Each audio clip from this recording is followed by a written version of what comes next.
The Devil's Pool, George Sand. The author to the reader. In toil and sorrow thou shalt eat the bitter bread of poverty.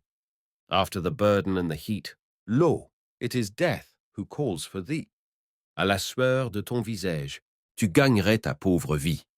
Après long travail et usage, voici la mort qui te convie.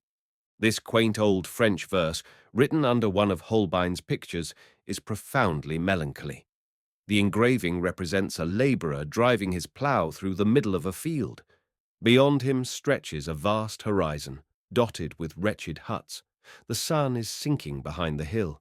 It is the end of a hard day's work. The peasant is old, bent, and clothed in rags. He is urging onward a team of 4 thin and exhausted horses. The ploughshare sinks into a stony and ungrateful soil. One being only is active and alert in this scene of toil and sorrow.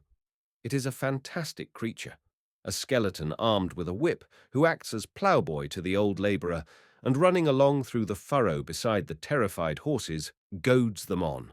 This is the spectre Death, whom Holbein has introduced allegorically into that series of religious and philosophic subjects, at once melancholy and grotesque, entitled The Dance of Death.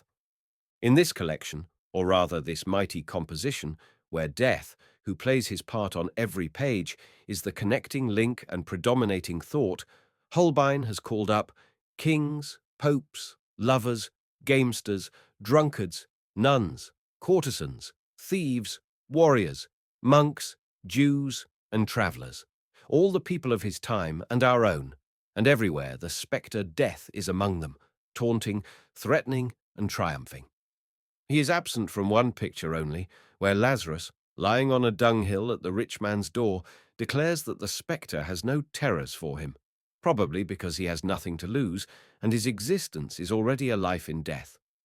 Is there comfort in this stoical thought of the half-pagan Christianity of the Renaissance, and does it satisfy religious souls? The upstart, the rogue, the tyrant, the rake, and all those haughty sinners who make an ill use of life and whose steps are dogged by death will be surely punished. But can the reflection that death is no evil make amends for the long hardships of the blind man, the beggar, the madman, and the poor peasant? No. An inexorable sadness, an appalling fatality brood over the artist's work. It is like a bitter curse hurled against the fate of humanity. Holbein's faithful delineation of the society in which he lived is, indeed, painful satire. His attention was engrossed by crime and calamity, but what shall we, who are artists of a later date, portray? Shall we look to find the reward of the human beings of today in the contemplation of death, and shall we invoke it as the penalty of unrighteousness and the compensation of suffering? No, henceforth our business is not with death, but with life. We believe no longer in the nothingness of the grave, nor in safety bought with the price of a forced renunciation. Life must be enjoyed in order to be fruitful. Lazarus must leave his dunghill so that the poor need no longer exult in the death of the rich. All must be made happy, that the good fortune of a few may not be a crime and a curse. As the labourer sows his wheat, he must know that he is helping forward the work of life, instead of rejoicing that death walks at his side. We may no longer consider death as the chastisement of prosperity or the consolation of distress, for God has decreed it neither as the punishment nor the compensation of life. Life has been blessed by him, and it is no longer permissible for us to leave the grave as the only refuge for those whom we are unwilling to make happy. There are some artists of our own day who, after a serious survey of their surroundings, take pleasure in painting misery, the sordidness of poverty, and the dunghill of Lazarus. This may belong to the domain of art and philosophy, but by depicting poverty as so hideous, so degraded, and sometimes so vicious and criminal, do they gain their end, and is that end as salutary as they would wish? We dare not pronounce judgment. They may answer that they terrify the unjust rich man by pointing out to him the yawning pit that lies beneath the frail covering of wealth, just as in the time of the dance of death they showed him his gaping grave and death standing ready to fold him in an impure embrace. Now they show him the thief breaking open his doors and the murderer stealthily watching his sleep.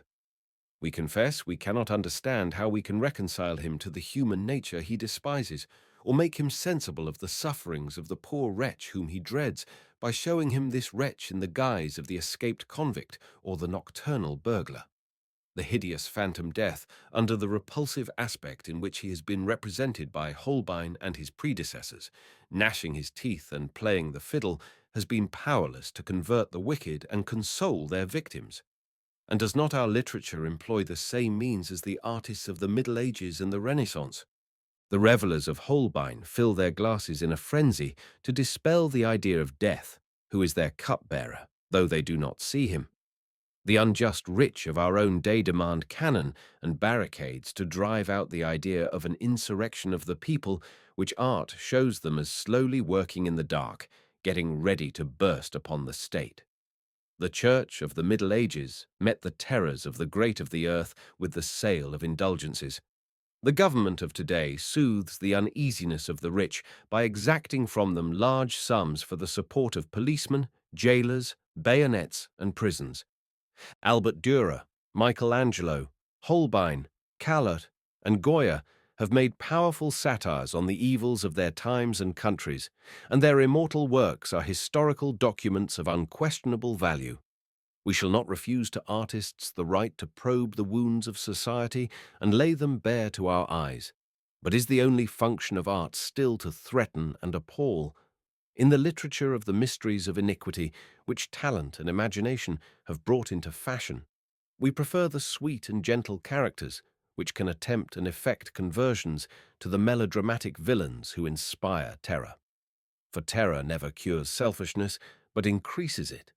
We believe that the mission of art is a mission of sentiment and love, that the novel of today should take the place of the parable and the fable of early times, and that the artist has a larger and more poetic task than that of suggesting certain prudential and conciliatory measures for the purpose of diminishing the fright caused by his pictures.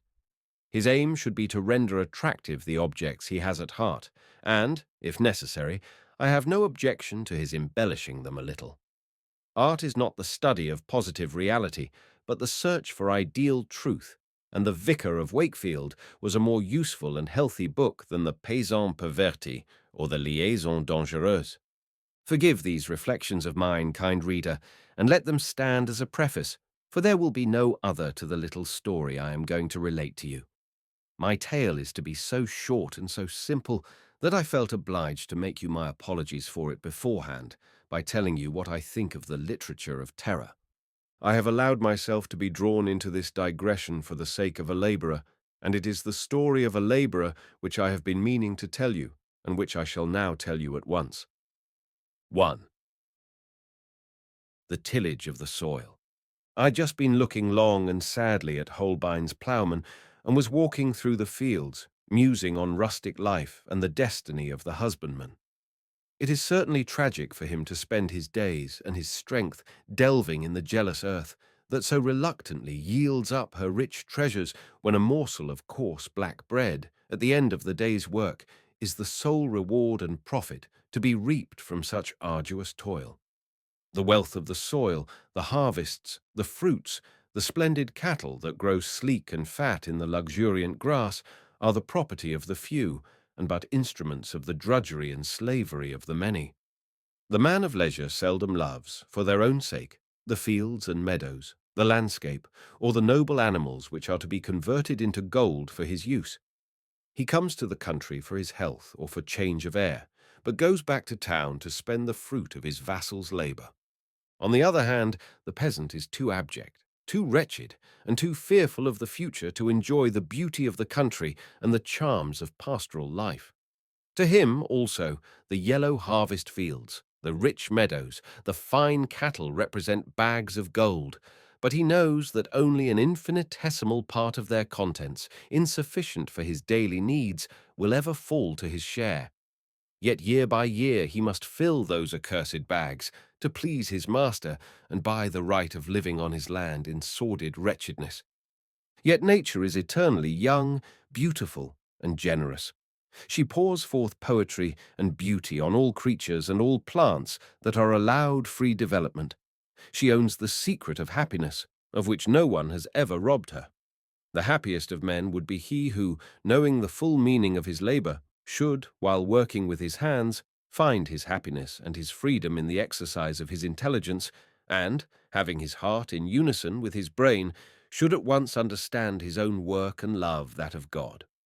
The artist has such delights as these in contemplating and reproducing the beauties of nature, but if his heart be true and tender, his pleasure is disturbed when he sees the miseries of the men who people this paradise of earth. True happiness will be theirs when mind, heart, and hand shall work in concert in the sight of heaven, and there shall be a sacred harmony between God's goodness and the joys of his creatures. Then, instead of the pitiable and frightful figure of death stalking, whip in hand, across the fields, the painter of allegories may place beside the peasant a radiant angel sowing the blessed grain broadcast in the smoking furrow. The dream of a serene, free, poetic, laborious, and simple life for the tiller of the soil is not so impossible that we should banish it as a chimera. The sweet, sad words of Virgil. Oh, happy the peasants of the field, if they knew their own blessings, is a regret, but like all regrets, it is also a prophecy. The day will come when the labourer too may be an artist, and may at least feel what is beautiful, if he cannot express it, a matter of far less importance. Do not we know that this mysterious poetic intuition is already his, in the form of instinct and vague reverie? Among those peasants who possess some of the comforts of life, and whose moral and intellectual development is not entirely stifled by extreme wretchedness, pure happiness that can be felt and appreciated exists in the elementary stage. And, moreover, since poets have already raised their voices out of the lap of pain and of weariness, why should we say that the labour of the hands excludes the working of the soul? Without doubt, this exclusion is the common result of excessive toil and of deep misery. But let it not be said that when men shall work moderately and usefully, there will be nothing but bad workers and bad poets. The man who draws in noble joy from the poetic feeling is a true poet, though he has never written a verse all his life. My thoughts had flown in this direction without my perceiving that my confidence in the capacity of man for education was strengthened by external influences. I was walking along the edge of a field which some peasants were preparing to sow. The space was vast as that in Holbein's picture. The landscape, too, was vast and framed in a great sweep of green, slightly reddened by the approach of autumn. Here and there in the great russet field, slender rivulets of water left in the furrows by the late rains sparkled in the sunlight like silver threads. The day was clear and mild, and the soil, freshly cleft by the ploughshare, sent up a light steam. At the other extremity of the field, an old man, whose broad shoulders and stern face recalled Holbein's ploughman, but whose clothes carried no suggestion of poverty, was gravely driving his plough of antique shape, drawn by two placid oxen, true patriarchs of the meadow, tall and rather thin, with pale yellow coats and long, drooping horns. They were those old workers who, through long habit, have grown to be brothers, as they are called in our country, and who, when one loses the other, refuse to work with a new comrade and pine away with grief. People who are unfamiliar with the country call the love of the ox for his yoke. Fellow a fable. Let them come and see in the corner of the stable one of these poor beasts, thin and wasted, restlessly lashing his lean flanks with his tail, violently breathing with mingled terror and disdain on the food offered him. His eyes always turned toward the door, scratching with his hoof the empty place at his side, sniffing the yokes and chains which his fellow used to wear, and incessantly calling him with melancholy lowings. The ox-herd will say, "There is a pair of oxen gone. This one will work no more, for his brother is dead. We ought to fatten him for the market, but he will not eat, and will soon starve himself to death." The old labourer worked slowly, silently, and without waste of effort. His docile team were in no greater haste than he, but, thanks to the undistracted steadiness of his toil and the judicious expenditure of his strength, his furrow was as soon ploughed as that of his son, who was driving, at some distance from him, 4 less vigorous oxen through a more stubborn and stony piece of ground. My attention was next caught by a fine spectacle, a truly noble subject for a painter. At the other end of the field, a fine-looking youth was driving a magnificent team of 4 pairs of young oxen, through whose sombre coats glanced a ruddy, glow-like flame. They had the short, curly heads that belonged to the wild bull, the same large, fierce eyes and jerky movements. They worked in an abrupt, nervous way that showed how they still rebelled against the yoke and goad, and trembled with anger as they obeyed the authority so recently imposed. They were what is called newly yoked oxen. The man who drove them had to clear a corner of the field that had formerly been given up to pasture, and was filled with old tree stumps, and his youth and energy, and his 8 half-broken animals hardly sufficed for the Herculean task. A child of 6 or 7 years old, lovely as an angel, wearing round his shoulders, over his blouse, a sheepskin that made him look like a little St. John the Baptist out of a Renaissance picture, was running along in the furrow beside the plough, pricking the flanks of the oxen with a long, light goad, but slightly sharpened. The spirited animals quivered under the child's light touch, making their yokes and headbands creak and shaking the pole violently. Whenever a root stopped the advance of the ploughshare, the labourer would call every animal by name in his powerful voice, trying to calm rather than to excite them, for the oxen, irritated by the sudden resistance, bounded, pawed the ground with their great cloven hoofs, and would have jumped aside and dragged the plough across the fields if the young man had not kept the first 4 in order with his voice and goad, while the child controlled the 4 others. The little fellow shouted too, but the voice which he tried to make of terrible effect was as sweet as his angelic face. The whole scene was beautiful in its grace and strength, the landscape, the man, the child, the oxen under the yoke, and in spite of the mighty struggle by which the earth was subdued, a deep feeling of peace and sweetness reigned over all. Each time that an obstacle was surmounted and the plough resumed its even, solemn progress, the labourer, whose pretended violence was but a trial of his strength and an outlet for his energy, instantly regained that serenity which is the right of simple souls, and looked with fatherly pleasure toward his child, who turned to smile back at him. Then the young father would raise his manly voice in the solemn and melancholy chant that ancient tradition transmits, not indeed to all ploughmen indiscriminately, but to those who are most perfect in the art of exciting and sustaining the spirit of cattle while at work. This song, which was probably sacred in its origin, and to which mysterious influences must once have been attributed, is still thought to possess the virtue of putting animals on their mettle, allaying their irritation, and of beguiling the weariness of their long, hard toil. It is not enough to guide them skillfully, to trace a perfectly straight furrow, and to lighten their labour by raising the ploughshare or driving it into the earth. No man can be a consummate husbandman who does not know how to sing to his oxen, and that is an art that requires taste and especial gifts. To tell the truth, this chant is only a recitative, broken off and taken up at pleasure. Its irregular form and its intonations that violate all the rules of musical art make it impossible to describe. But it is none the less a noble song, and so appropriate is it to the nature of the work it accompanies, to the gait of the oxen, to the peace of the fields, and to the simplicity of the men who sing it, that no genius unfamiliar with the tillage of the earth, and no man except an accomplished labourer of our part of the country, could repeat it. At the season of the year when there is no work or stir afoot except that of the ploughman, this strong, sweet refrain rises like the voice of the breeze, to which the key it is sung in gives it some resemblance. Each phrase ends with a long trill, the final note of which is held with incredible strength of breath and rises a quarter of a tone, sharping systematically. It is barbaric, but possesses an unspeakable charm, and anybody, once accustomed to hear it, cannot conceive of another song taking its place at the same hour and in the same place without striking a discord. So it was that I had before my eyes a picture the reverse of that of Holbein, although the scene was similar.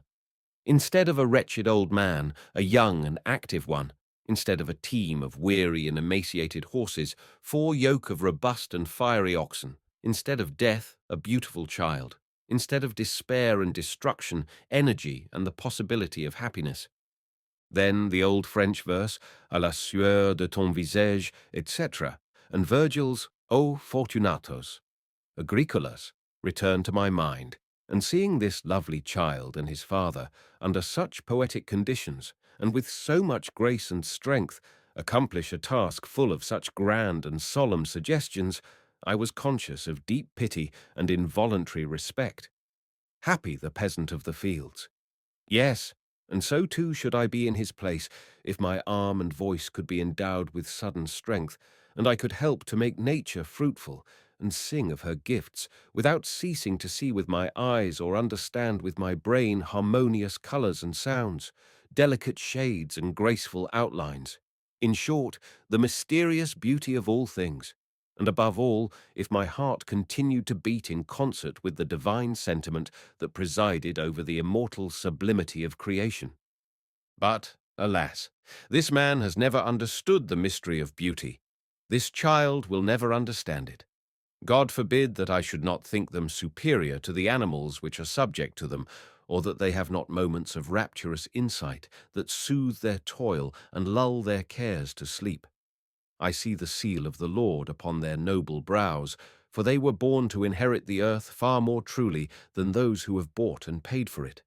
The proof that they feel this is that they cannot be exiled with impunity, that they love the soil they have watered with their tears, and that the true peasant dies of homesickness under the arms of a soldier far from his native field. But he lacks some of my enjoyments, those pure delights which should be his by right, as a workman in that immense temple which the sky only is vast enough to embrace. He lacks the consciousness of his sentiment. Those who condemned him to slavery from his mother's womb, being unable to rob him of his vague dreams, took away from him the power of reflection. Yet, imperfect being that he is, sentenced to eternal childhood, he is nobler than the man in whom knowledge has stifled feeling. Do not set yourselves above him, you who believe yourselves invested with a lawful and inalienable right to rule over him. For your terrible mistake shows that your brain has destroyed your heart, and that you are the blindest and most incomplete of men.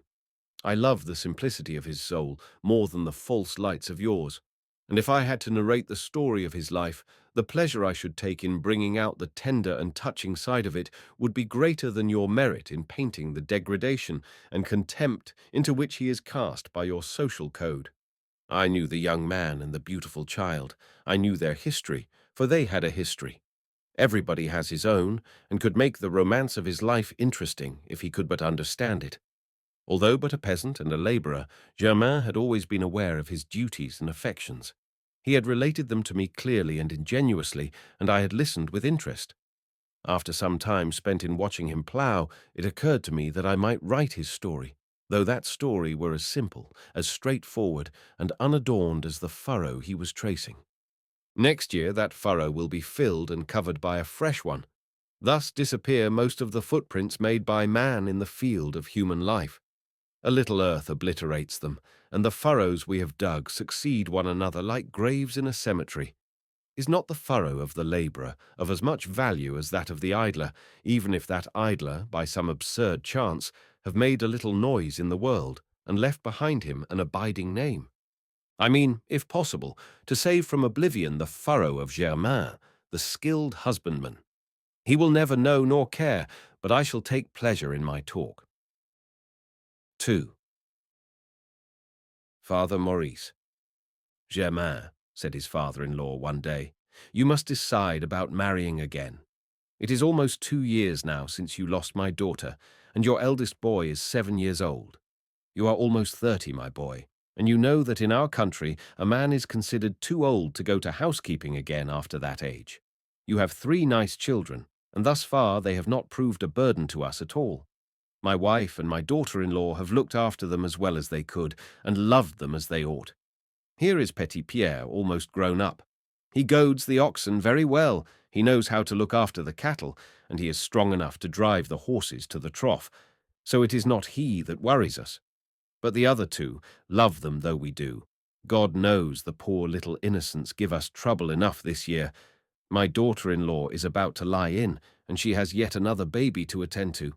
When the child we are expecting comes, she will not be able to look after your little Solange, and above all your Sylvain, who is not 4 years old and who is never quiet day or night. He has a restless disposition like yours. That will make a good workman of him, but it makes a dreadful child, and my old wife cannot run fast enough to save him when he almost tumbles into the ditch, or when he throws himself in front of the tramping cattle. And then with this other that my daughter-in-law is going to bring into the world, for a month at least her next older child will fall on my wife's hands. Besides, your children worry us and give us too much to do. We hate to see children badly looked after, and when we think of the accidents that may befall them for want of care, we cannot rest. So you need another wife, and I another daughter-in-law. Think this over, my son. I have called it to your mind before. Time flies, and the years will not wait a moment for you. It is your duty to your children and to the rest of us who wish all well at home to marry as soon as you can. Very well, father, answered the son-in-law. If you really wish it, I must do as you say. But I do not wish to hide it from you that it will make me very sad, and that I hardly wish for anything but to drown myself. We know who it is we lose, we never know whom we find. I had a good wife, a pretty wife, sweet, brave, good to her father and mother, good to her husband, good to her children, good to toil in the fields and in the house, well fitted to work. In short, good for everything. And when you had given her to me, and I took her, we did not place it among our promises that I should go and forget about her if I had the misfortune to lose her. What you say shows your good heart, Germain, answered Father Maurice.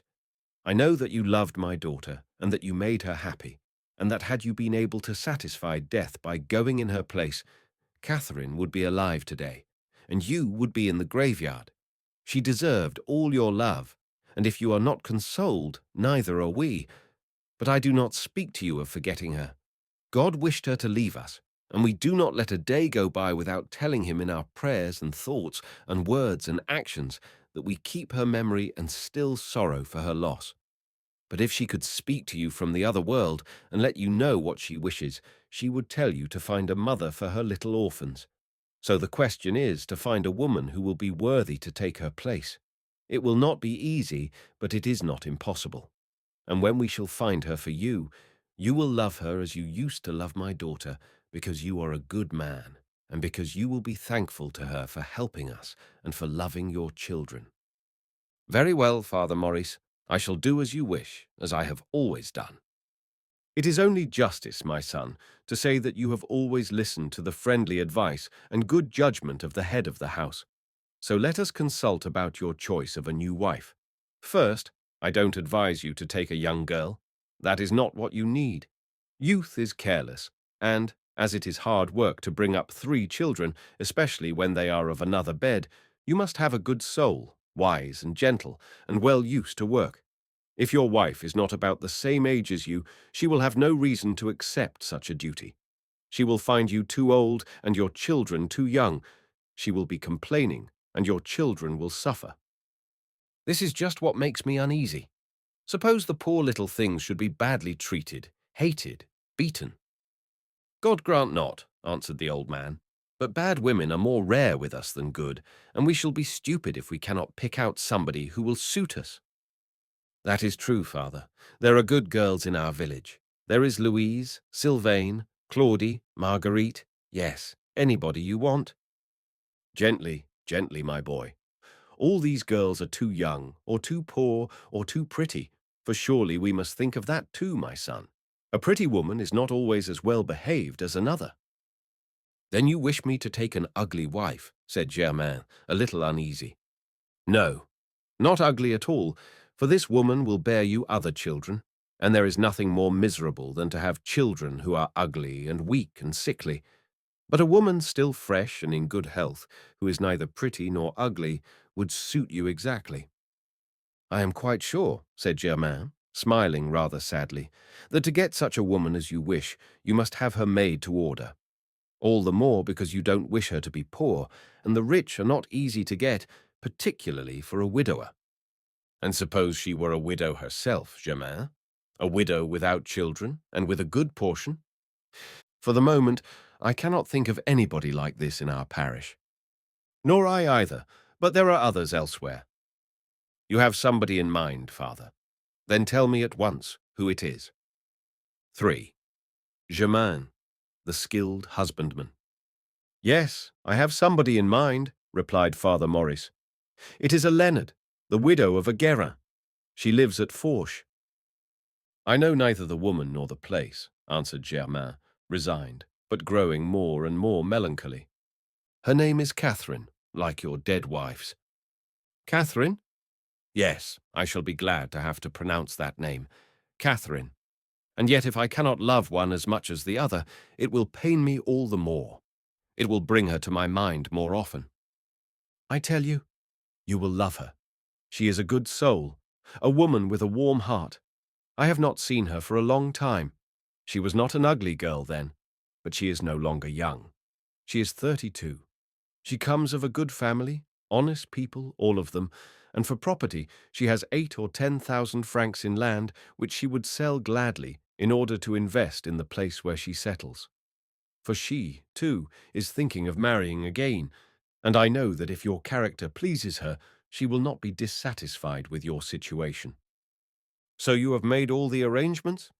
Yes, except that I have not had an opinion from either of you, and that is what you must ask each other when you meet. The woman's father is a distant connection of mine, and he has been a good friend to me. You know Father Leonard well? Yes, I have seen you two talking at the market, and at the last you lunched together.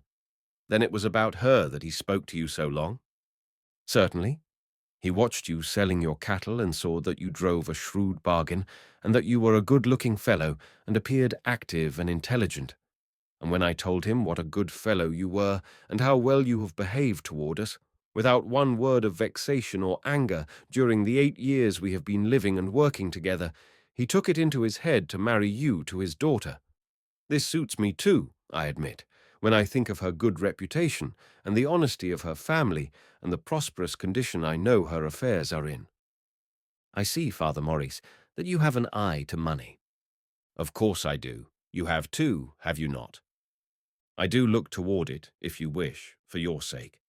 But you know that for my own part, I don't worry whether I gain or not in what we make. I don't understand about profit-sharing.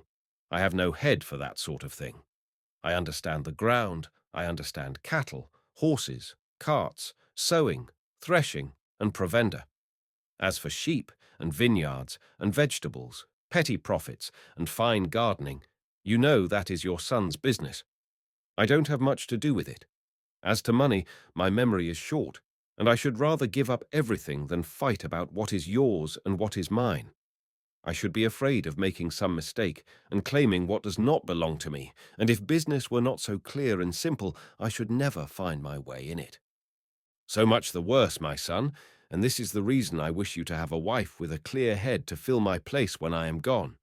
You never wished to understand our accounts, and this might lead you into a quarrel with my son when you don't have me any longer to keep you in harmony and decide what is each one's share. May you live long, Father Maurice. But do not worry about what will happen when you die. I shall never quarrel with your son. I trust Jacques as I do you, and as I have no property of my own, and all that might accrue to me comes from your daughter and belongs to our children, I can rest easy, and you too. Jacques would never rob his sister's children for the sake of his own, for he loves them all equally. You are right, Germain. Jacques is a good son, a good brother, and a man who loves the truth. But Jacques may die before you, before your children grow up, and in a family we must always remember never to leave children without a head to look after them and govern their disagreements. Otherwise, the lawyer people mix themselves up in it, stir them up to fight, and make them eat up everything in lawsuits.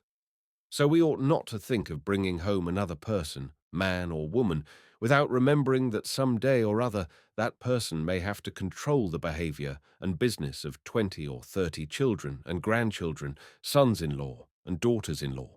We never know how big a family can grow, and when a hive is so full that the bees must form new swarms, each one wishes to carry off her share of the honey. When I took you for my son, although my daughter was rich and you were poor, I never reproached her for choosing you. I saw that you were a hard worker, and I knew very well that the best fortune for people in such a country as ours is a pair of arms and a heart like yours. When a man brings these into a family, he brings enough. But with a woman it is different. Her work indoors saves, but it does not gain. Besides, now that you are a father, looking for a second wife, you must remember that your new children will have no claim on the property of your children by another wife, and if you should happen to die, they might suffer very much, at least if your wife had no money in her own right. And then the children which you will add to our colony will cost something to bring up. If that fell on us alone, we should surely take care of them without a word of complaint. But the comfort of everybody would suffer, and your eldest children would bear their share of hardship. When families grow too large, if money does not keep pace, misery comes, no matter how bravely you bear up. This is what I wish to say, Germain. Think it over, and try to make the widow Guérin like you, for her discretion and her dollars will help us now, and make us feel easy about the future. That is true, father. I shall try to please her, and to like her. To do that, you must go to find her, and see her. At her own place? At Forch? That is a great way from here, is it not? And we scarcely have time to run off at this season of the year. When it is a question of a love match, you must make up your mind to lose time. But when it is a sensible marriage of two people who take no sudden fancies and know what they want, it is very soon decided. Tomorrow is Saturday. You will make your day's work a little shorter than usual. You must start after dinner about 2 o'clock. You will be at Forch by nightfall. The moon rises early. The roads are good, and it is not more than 3 leagues distant. It is near Magnier. Besides, you will take the mare. I had just as lief go afoot in this cool weather. Yes, but the mare is pretty, and a suitor looks better when he comes well mounted. You must put on your new clothes and carry a nice present of game to Father Leonard. You will come from me and talk with him, pass all of Sunday with his daughter, and come back Monday morning with a yes or no. Very well, answered Germain calmly, and yet he did not feel very calm. Germain had always lived soberly, as industrious peasants do. Married at 20, he had loved but one woman in his life, and after her death, impulsive and gay as his nature was, he had never played nor trifled with another. He had borne a real sorrow faithfully in his heart, and it was not without misgiving nor without sadness that he yielded to his father-in-law, but that father had always governed the family wisely, and Germain, entirely devoted as he was to the common welfare, and so, by consequence, to the head of the house, who represented it, could not understand that he might have wronged his own good sense and hurt the interests of all. Nevertheless, he was sad. Few days went by when he did not cry in secret for his wife, and although loneliness began to weigh on him, he was more afraid of entering into a new marriage than desirous of finding a support in his sorrow. He had a vague idea that love might have consoled him by coming to him of a sudden, for this is the only way love can console. We never find it when we seek it. It comes over us unawares. This cold-blooded scheme of marriage that Father Maurice had opened to him, this unknown woman he was to take for his bride, perhaps even all that had been said to him of her virtue and good sense, made him pause to think, and he went away musing as men do whose thoughts are too few to divide into hostile factions, not scraping up fine arguments for rebellion and selfishness, but suffering from a dull grief, submissive to ills from which there is no escape. Meanwhile, Father Maurice had returned to the farm, while Germain, between sunset and dark, spent the closing hour of the day in repairing gaps the sheep had made in the hedge of a yard near the farm buildings. He lifted up the branches of the thorn bushes and held them in place with clods of earth, whilst the thrushes chattered in the neighbouring thicket and seemed to call to him to hurry, for they were eager to come and see his work as soon as he had gone. 4. Mother Gillette. Father Maurice found at his house an old neighbour who had come to talk with his wife, seeking at the same time to secure a few embers to light her fire. Mother Gillette lived in a wretched hut 2 gunshots away from the farm. Still, she was a willing and an orderly woman. Her poor dwelling was clean and neat, and the care with which her clothes were mended showed that she respected herself in the midst of her penury. "You have come to fetch your evening fire, Mother Gillette," said the old man to her. "Is there anything else you want?" "No, Father Maurice," answered she, "nothing for the present. I am no beggar, as you know, and I take care not to abuse the kindness of my friends." "That is very true. Besides, your friends are always ready to do you a service. I was just talking to your wife, and I was asking her if Germain had finally decided to marry again." "You are no gossip," replied Father Maurice. "We can talk in your presence without having any foolish tale-bearing to fear. So I will tell my wife and you that Germain has made up his mind absolutely. Tomorrow morning he starts for the farm at Forch." "Good enough," cried Mother Maurice. "Poor child. God grant he may find a woman as good and true as he." "So he is going to Forch," remarked Mother Gillette. "How lucky that is. It is exactly what I want. And since you were just asking me if there were anything I wished for, I am going to tell you, Father Maurice, how you can do me a service." "Tell me what it is. We like to help you." "I wish Germain would be so kind as to take my daughter along with him." "Where? To Forch?" "No, not to Forch, but to Ormeaux. She is to stay there the rest of the year." "What?" exclaimed Mother Maurice. "Are you going to separate from your daughter?" "She must go out to work and earn her living. I am sorry enough, and she is too, poor soul. We could not make up our minds to part St. John's Day, but now that St. Martin's is upon us, she finds a good place as shepherdess at the farms at Ormeaux. On his way home from the fair the other day, the farmer passed by here. He caught sight of my little Marie tending her 3 sheep on the common. "You have hardly enough to do, my little girl," said he. "3 sheep are not enough for a shepherdess. Would you like to take care of 100? I will take you along. Our shepherdess has fallen sick. She is going back to her family, and if you will be at our farm before a week is over, you shall have 50 francs for the rest of the year up to St. John's Day." The child refused, but she could not help thinking it over and telling me about it when she came home in the evening and found me downhearted and worried about the winter, which was sure to be hard and long. For this year the cranes and wild ducks were seen crossing the sky a whole month before they generally do. We both of us cried, but after a time we took heart. We knew that we could not stay together, since it is hard enough for one person to get a living from our little patch of ground. Then, since Marie is old enough, for she is going on to 16, she must do like the rest, earn her own living and help her poor mother. "Mother Gillette," said the old labourer, "if it were only 50 francs you needed to help you out of your trouble and save you from sending away your daughter, I should certainly find them for you, although 50 francs is no trifle for people like us, but in everything we must consult common sense as well as friendship. To be saved from want this year will not keep you from want in the future, and the longer your daughter takes to make up her mind, the harder you both will find it to part. Little Marie is growing tall and strong. She has not enough at home to keep her busy. She might get into lazy habits." "Oh, I am not afraid of that," exclaimed Mother Gillette. "Marie is as active as a rich girl at the head of a large family can be. She never sits still with her arms folded for an instant, and when we have no work to do, she keeps dusting and polishing our old furniture until it shines like a mirror. The child is worth her weight in gold, and I should much rather have her enter your service as a shepherdess than go so far away to people I don't know. You would have taken her at St. John's Day, but now you have hired all your hands, and we cannot think of that till St. John's Day next year." "Yes, I consent with all my heart, Gillette.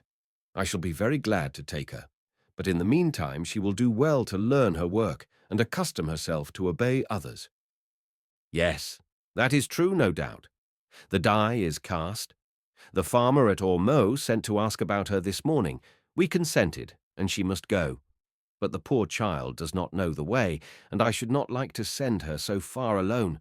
Since your son-in-law goes to Forch tomorrow, perhaps he can take her. It seems that Forch is close to her journey's end, at least so they tell me, for I have never made the trip myself. It is very near indeed, and my son will show her the way. Naturally, he might even take her up behind him on the mare. That will save her shoes. Here he comes for supper. Tell me, Germain, Mother Gillette's little Marie is going to become a shepherdess at Ormeaux. Will you take her there on your horse?" "Certainly," answered Germain, who, troubled as he was, never felt indisposed to do a kindness to his neighbour. In our community, a mother would not think of such a thing as to trust a girl of 16 to a man of 28.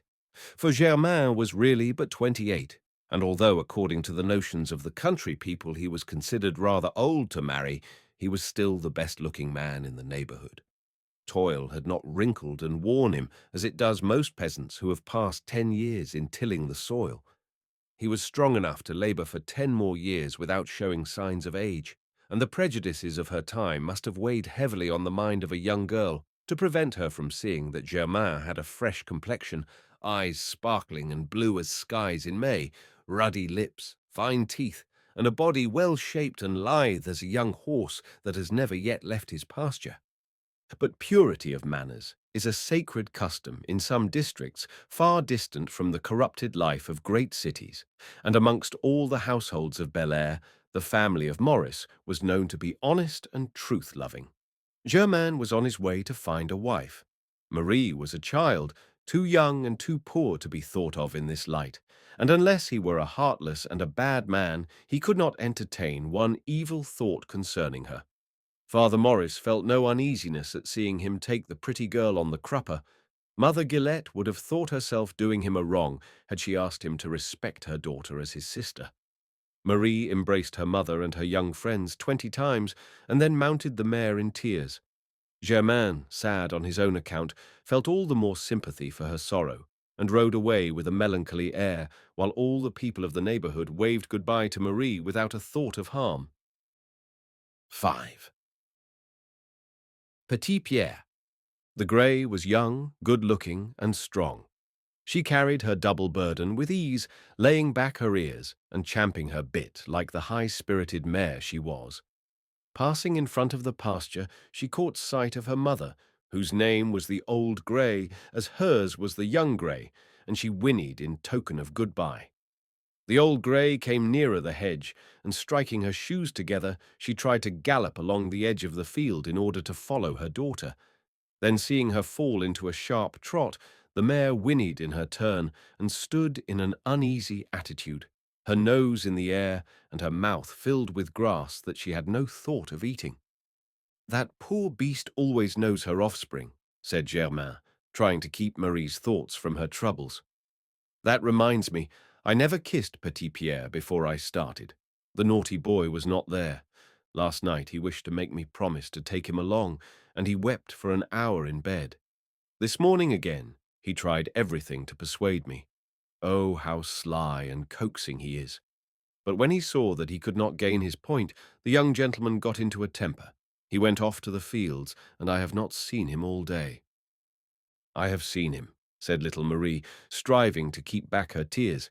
"He was running toward the clearing with Soulis's children, and I felt sure that he had been away from home a long time, for he was hungry and was eating wild plums and blackberries.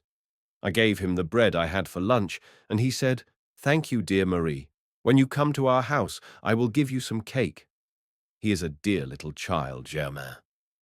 "Yes, he is," answered the labourer, "and there is nothing I would not do for him. If his grandmother had not more sense than I could not have helped taking him with me when I saw him crying as though his poor little heart would burst." "Then why did you not take him, Germain? He would have been very little trouble. He is so good when you please him." "He would probably have been in the way in the place where I am going. At least Father Maurice thought so. On the other hand, I should have thought it well to see how they received him, for no one could help being kind to such a nice child. But at home they said that I must not begin by showing off all the cares of the household. I don't know why I speak of this to you, little Marie. You can't understand." "Oh, yes, I do. I know that you are going away to marry. My mother spoke to me about it and told me not to mention it to a soul, either at home or at my destination, and you need not be afraid. I shall not breathe a word about it." "You are very right, for the deed isn't done yet. Perhaps I shall not suit this woman." "I hope you will, Germain. Why should you not suit her?" "Who knows? I have 3 children, and that is a heavy burden for a woman who is not their mother. Very true, but are not your children like other children? Do you think so? They are lovely as little angels, and so well brought up that you can't find better children. There's Sylvain. He's none too obedient. He is so very little. He can't help being naughty, but he is very bright. He is bright, it is true, and very brave. He is not afraid of cows nor bulls, and if he were given his own way, he would be climbing on horseback already with his elder brother. Had I been in your place, I would have taken the eldest boy along. Surely people would have liked you at once for having such a pretty child. Yes, if a woman is fond of children, but if she is not. Are there women who don't love children? Not many, I think, but still there are some, and that is what troubles me. You don't know this woman at all, then? No more than you, and I fear that I shall not know her better after I have seen her. I am not suspicious. When people say nice things to me, I believe them, but more than once I have had good reason to repent, for words are not deeds. They say that she is a very good woman. Who says so? Father Maurice. Yes, your father-in-law. That is all very well, but he knows her no more than I. Well, you will soon see. Pay close attention, and let us hope that you will not be deceived. I have it. Little Marie, I should be very much obliged if you would come into the house for a minute before you go straight on to Ormeaux. You are quick-witted. You have always shown that you are not stupid, and nothing escapes your notice. Should you see anything to rouse your suspicions, you must warn me of it very quietly. Oh, no, Germain, I will not do that.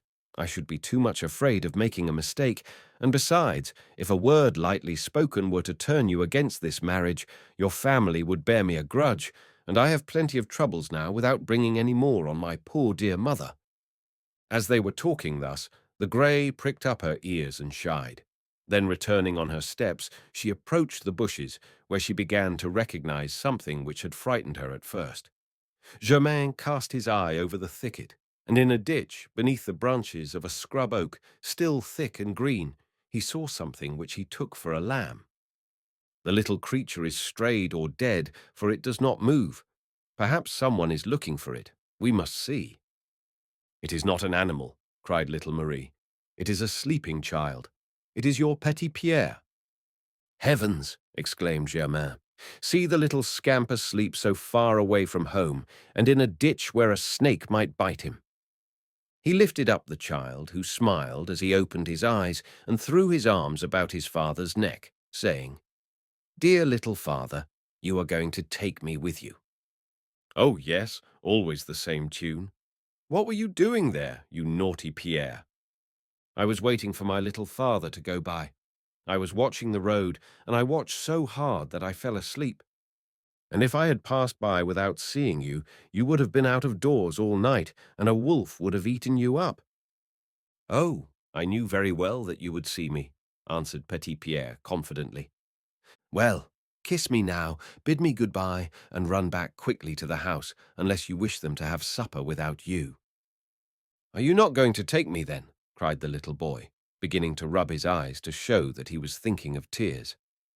You know very well that Grandpapa and Grandmamma do not wish it, said Germain, fortifying himself behind the authority of his elders, like a man who distrusts his own. The child would not listen. He began to cry with all his might, saying that as long as his father was taking little Marie, he might just as well take him too.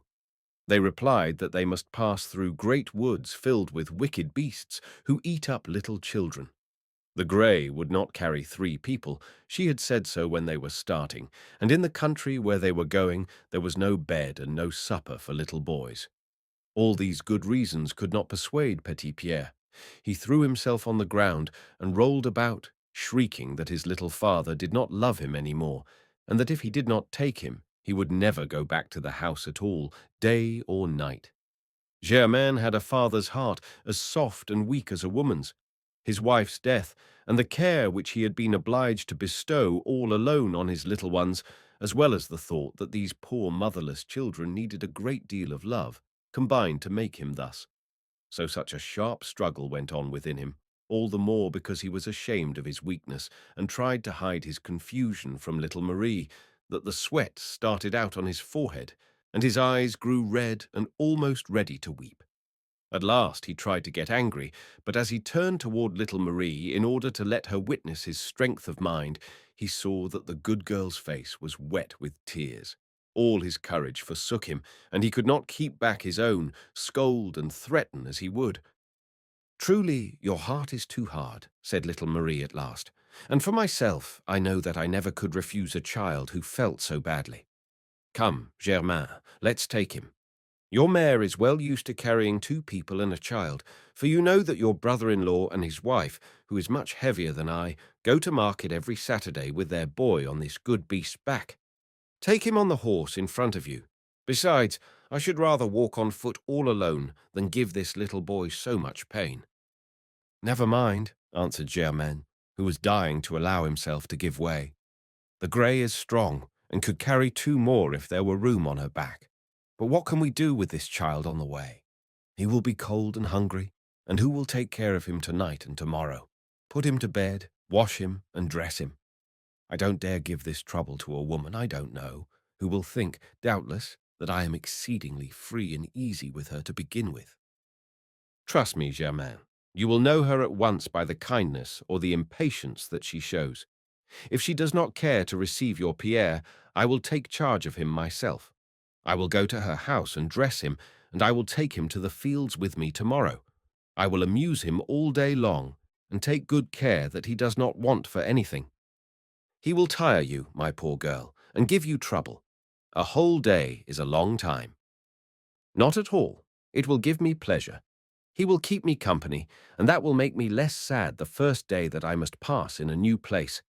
I shall fancy that I am still at home." Seeing that little Marie was pleading for her, the child seized upon her skirt and held it so tight that they must have hurt him in order to tear it away. When he perceived that his father was weakening, he took Marie's hand in both his tiny sunburned fists and kissed her, leaping for joy and pulling her toward the mare with the burning impatience children feel in their desires. "Come along," said the young girl, lifting him in her arms. "Let us try to quiet his poor little heart. It is fluttering like a little bird, and if you feel the cold when night comes on, tell me, my Pierre, and I will wrap you in my cape. Kiss your little father and beg his pardon for being naughty. Tell him that you will never, never be so again. Do you hear?"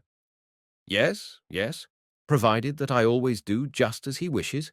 Isn't it so?" said Germain, drying the little boy's eyes with his handkerchief. "Marie, you are spoiling, the little rascal. But really and truly, you are too good, little Marie. I don't know why you did not come to us as shepherdess last St. John's Day. You would have taken care of my children, and I should much rather pay a good price for their sake than try to find a woman who will think, perhaps, she is doing me a great kindness if she does not detest them." "You must not look on the dark side of things," answered little Marie, holding the horse's bridle while Germain placed his son in front of the big pack-saddle covered with goatskin. "If your wife does not care for children, take me into your service next year, and you may be sure I shall amuse them so well that they will not notice anything." 6. On the heath. "Dear me," said Germain, after they had gone a few steps farther, "what will they think at home when they miss the little man? The family will be worried and will be looking everywhere for him. You can tell the man who is mending the road up there that you are taking him along and ask him to speak to your people." "That is very true, Marie. You don't forget anything. It never occurred to me that Jeanie must be there. He lives close to the farm, and he will not fail to do your errand." When they had taken this precaution, Germain put the mare to a trot, and Petit Pierre was so overjoyed that for a time he forgot that he had gone without his dinner. But the motion of the horse gave him a hollow feeling in his stomach, and at the end of a league he began to gape and grow pale, and confessed that he was dying of hunger. "This is the way it begins," exclaimed Germain. "I was quite sure that we should not go far without this young gentleman crying with hunger or thirst." "I am thirsty too," said Petit Pierre. "Very well, then, let's go to Mother Rebec's tavern at Corlay, the sign of the dawn, a pretty sign, but a poor lodging. You will take something to drink too, will you not, Marie? No, no, I don't want anything. I will hold the mare while you go in with the child. But I remember, my good girl, that this morning you gave the bread from your own breakfast to my Pierre. You have had nothing to eat. You would not take dinner with us at home. You would do nothing but cry. Oh, I was not hungry. I felt too sad, and I give you my word that even now I have no desire to eat. You must oblige yourself to eat, little girl, else you will fall sick. We have a long way to go, and it will not do to arrive half-starved and beg for bread before we say how do you do.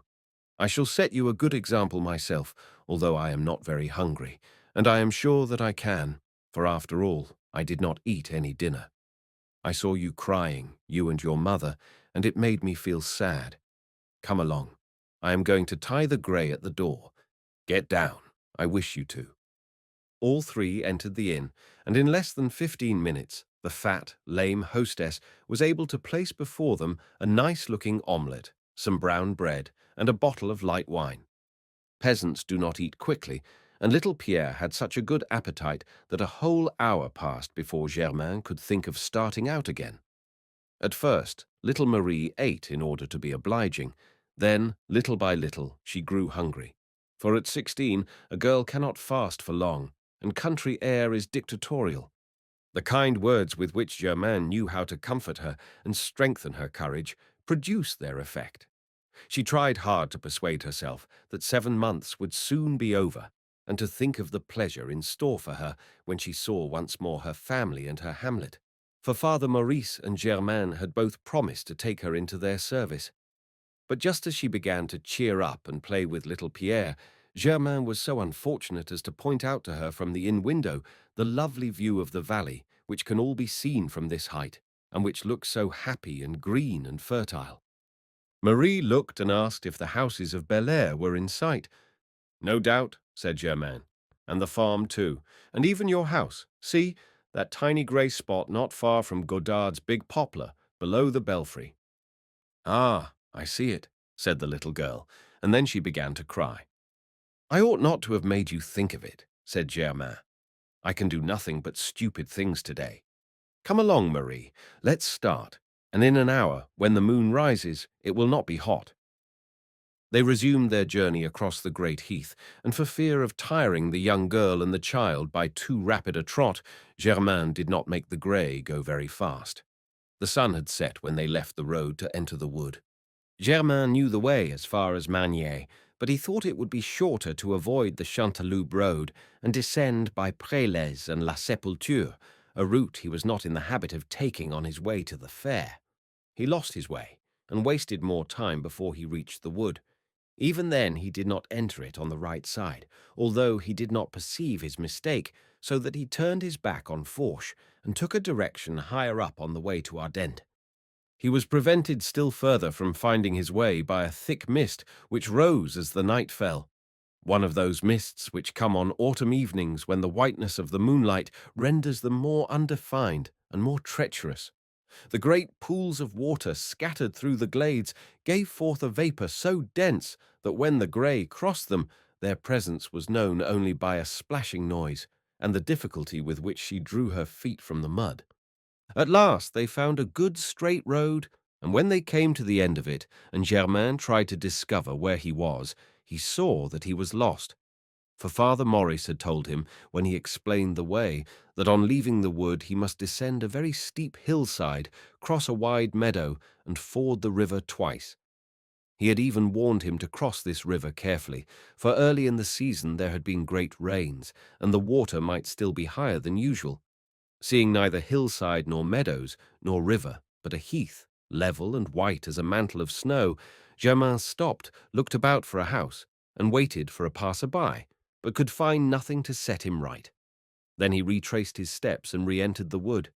But the mist thickened yet more, the moon was completely hidden, the roads were execrable, and the quagmires deep. Twice the grey almost fell.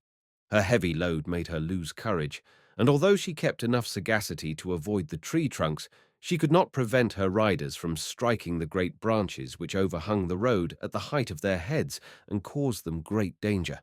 In one of these collisions, Germain lost his hat and only recovered it after much difficulty. Petit Pierre had fallen asleep, and lying like a log in his father's arms hampered him so that he could no longer hold up nor direct the horse. "I believe we are bewitched," exclaimed Germain, stopping, "for the wood is not large enough to get lost in, if a man is not drunk, and here we have been turning round and round for 2 hours at least, without finding a way out. The grey has but one idea in her head, and that is to get home. It is she who is deceiving me. If we wish to go home, we have only to give her the bit. But when we are perhaps but 2 steps from our journey's end, it would be foolish to give up and return such a long road. And yet I am at a loss what to do. I can't see sky or earth, and I am afraid that the child will catch the fever if we remain in this cursed fog, or that he will be crushed beneath our weight if the horse falls forward." "We must not persist longer," said little Marie. "Let's dismount, Germain. Give me the child. I can carry him perfectly well, and I know better than you how to keep the cloak from falling open and leaving him exposed. You lead the mare by her bridle. Perhaps we shall see more clearly when we are nearer the ground." This precaution was of service only in saving them from a fall, for the fog hung low and seemed to stick to the damp earth. Their advance was painfully slow, and they were soon so weary that they halted when they reached a dry spot beneath the great oaks. Little Marie was in a violent sweat, but she uttered not a word of complaint, nor did she worry about anything. Thinking only of the child, she sat down on the sand and laid it upon her knees, while Germain explored the neighborhood after having fastened the grey's reins to the branch of a tree. But the grey was very dissatisfied with the journey. She reared suddenly, broke the reins loose, burst her girths, and giving, by way of receipt, 6 kicks higher than her head, she started across the clearing, showing very plainly that she needed no one to show her the way home. "Well, here we are afoot," said Germain, after a vain attempt to catch the horse, "and it would do us no good now if we were on the good road, for we should have to ford the river on foot, and since these paths are filled with water, we may be sure that the meadow is wholly submerged. We don't know the other routes. We must wait until this fog clears. It can't last more than an hour or two. As soon as we can see clearly, we shall look about for a house, the first we come to near the edge of the wood. But for the present we can't stir from here. There is a ditch and a pond over there. Heaven knows what is in front of us, and what is behind us is more than I can say now, for I have forgotten which way we came." "7.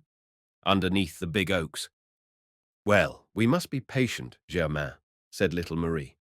"We are not badly off on this little hillock. The rain does not pierce the leaves of these big oaks, and we can light a fire, for I can feel old stumps which stir readily and are dry enough to burn. You have a light, Germain, have you not? You were smoking your pipe a few minutes ago." "I did have. My tinderbox was in my bag on the saddle with the game that I was bringing to my bride that is to be. But that devilish mare has run away with everything, even with my cloak, which she will lose and tear to bits on every branch she comes to.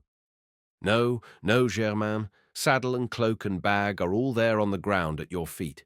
The grey burst her girths and threw off everything as she ran away." "That's true, thank God," exclaimed the labourer. "If we can grope about and find a little dead wood, we shall be able to dry ourselves and get warm." "That's not difficult," said little Marie. "Dead wood always cracks when you step on it. But will you give me the saddle?" "What do you want of it?" "To make a bed for the child. No, not that way. Upside down.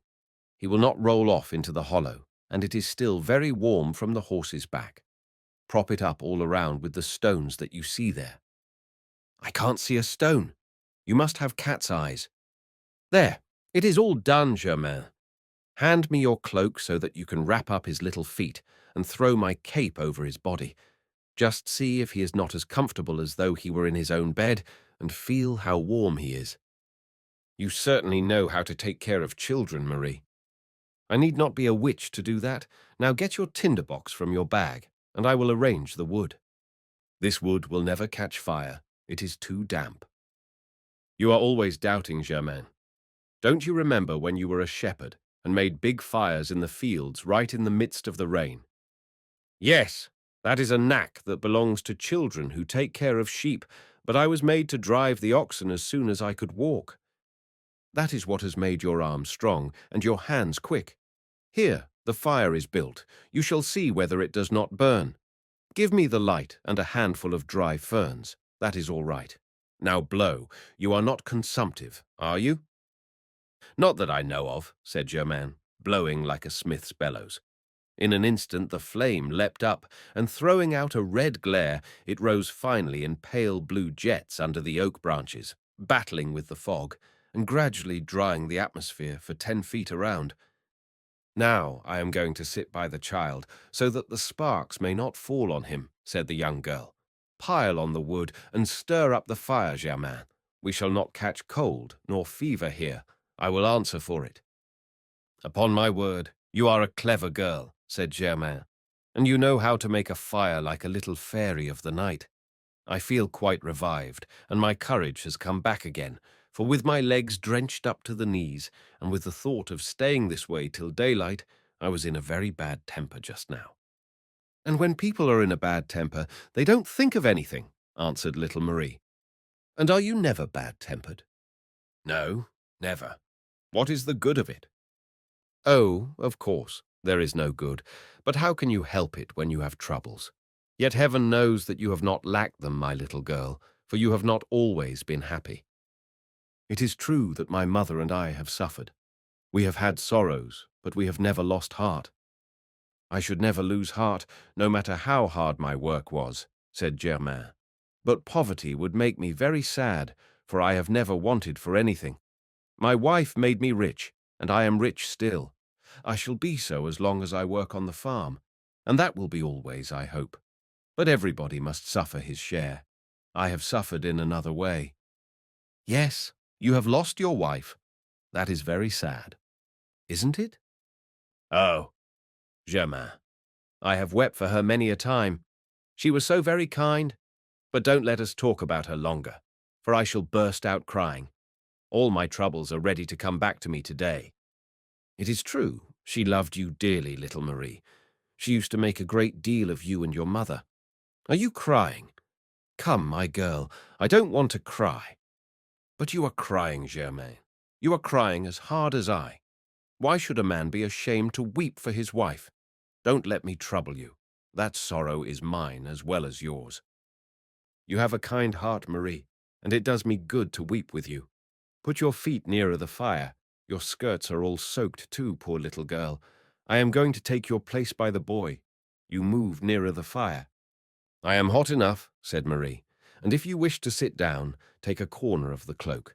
I am perfectly comfortable. The truth is that it is not so bad here, said Germain, as he sat down beside her. Only I feel very hungry again.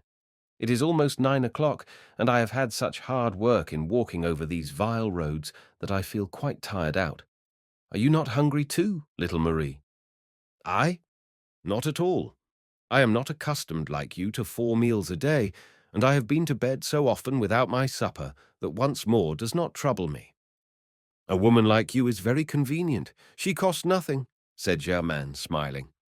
I am not a woman, exclaimed Marie, naively, without perceiving the direction the husbandman's ideas had taken. Are you dreaming? Yes, I believe I must be dreaming, answered Germain. Perhaps hunger is making my mind wander.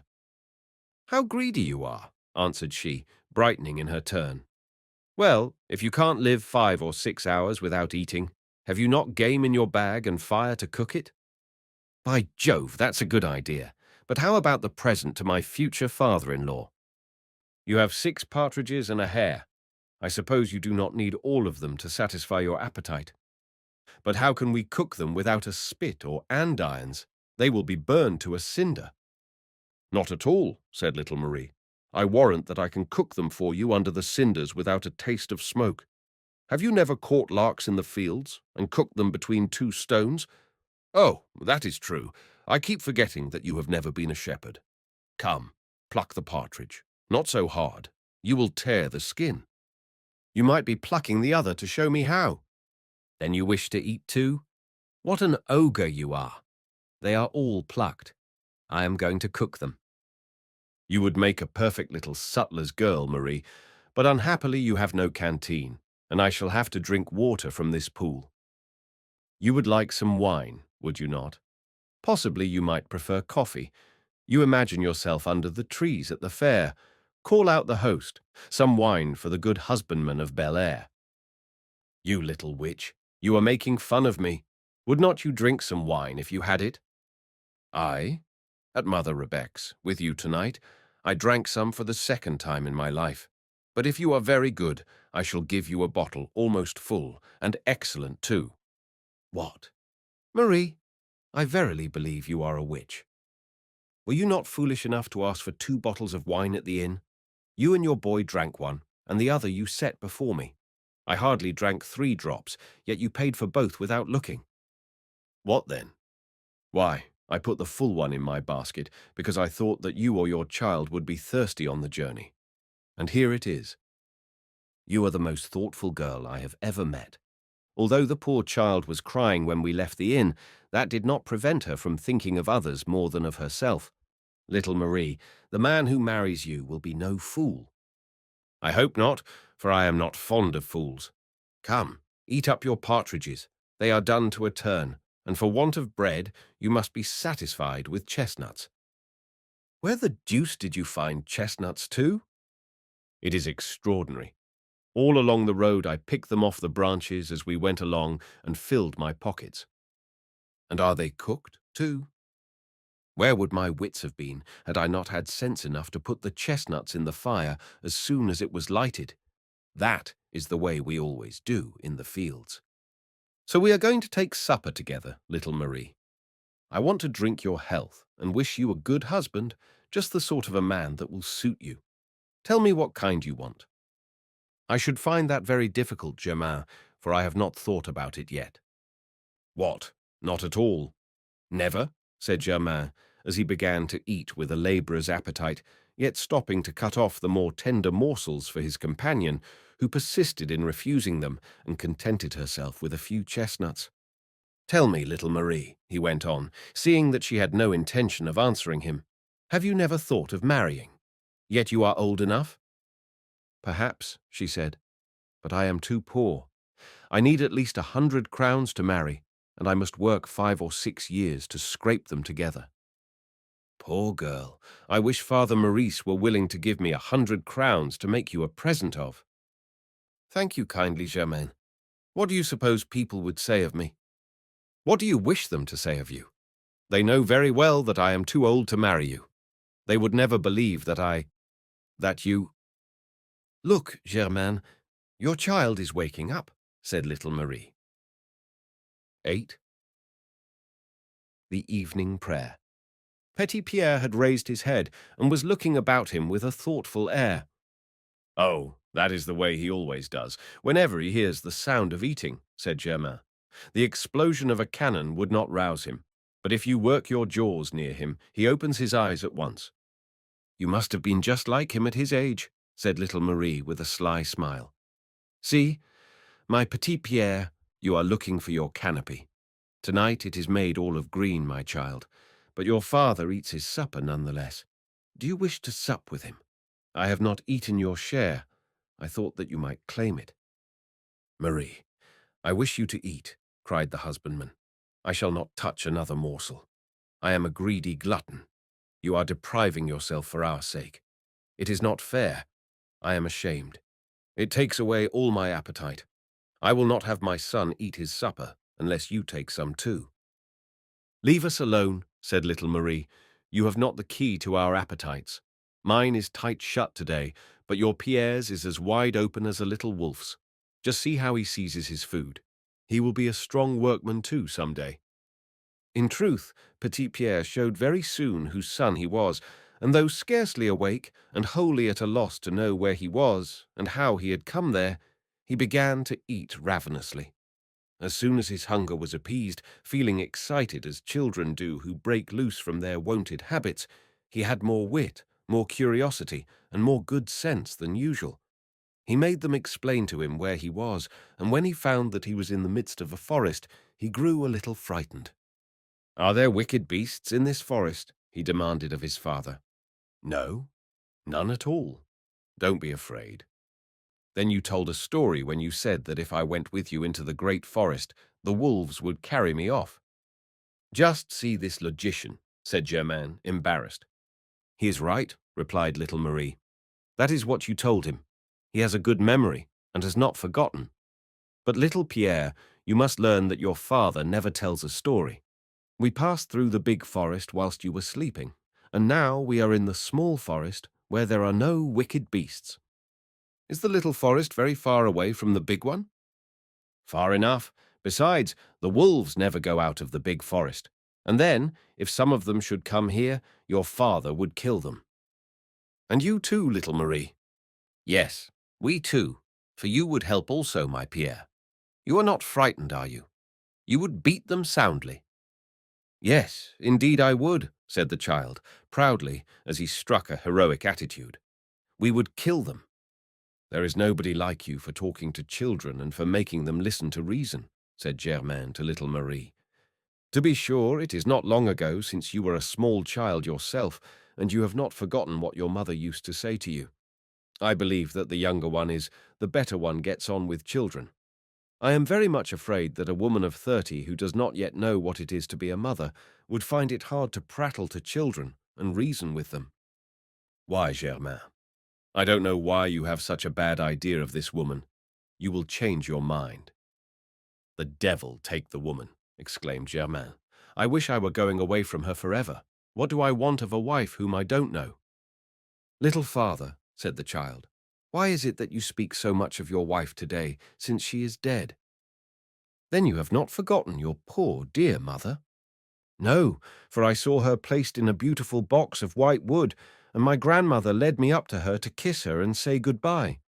She was very white and very stiff, and every evening my aunt made me pray God that she might go to him in heaven and be warm. Do you think that she is there now? I hope so, my child, but you must always pray. It shows your mother that you love her. I am going to say my prayers, answered the boy. I forgot them tonight, but I can't say them all alone, for I always forget something. Little Marie must help me. Yes, my Pierre, I will help you, said the young girl.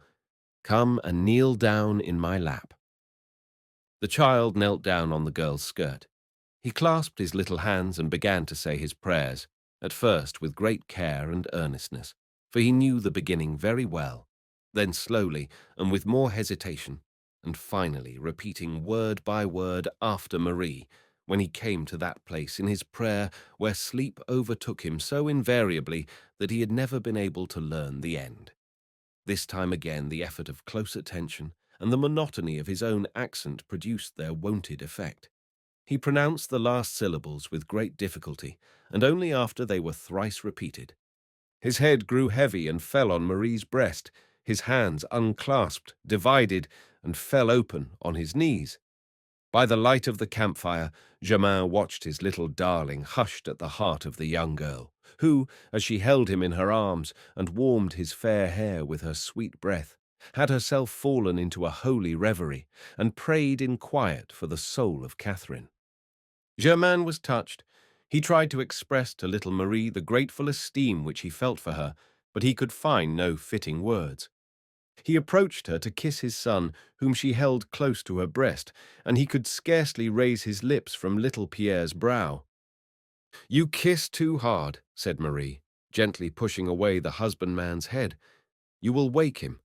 Let me put him back to bed, for the boy has left us already for dreams of paradise.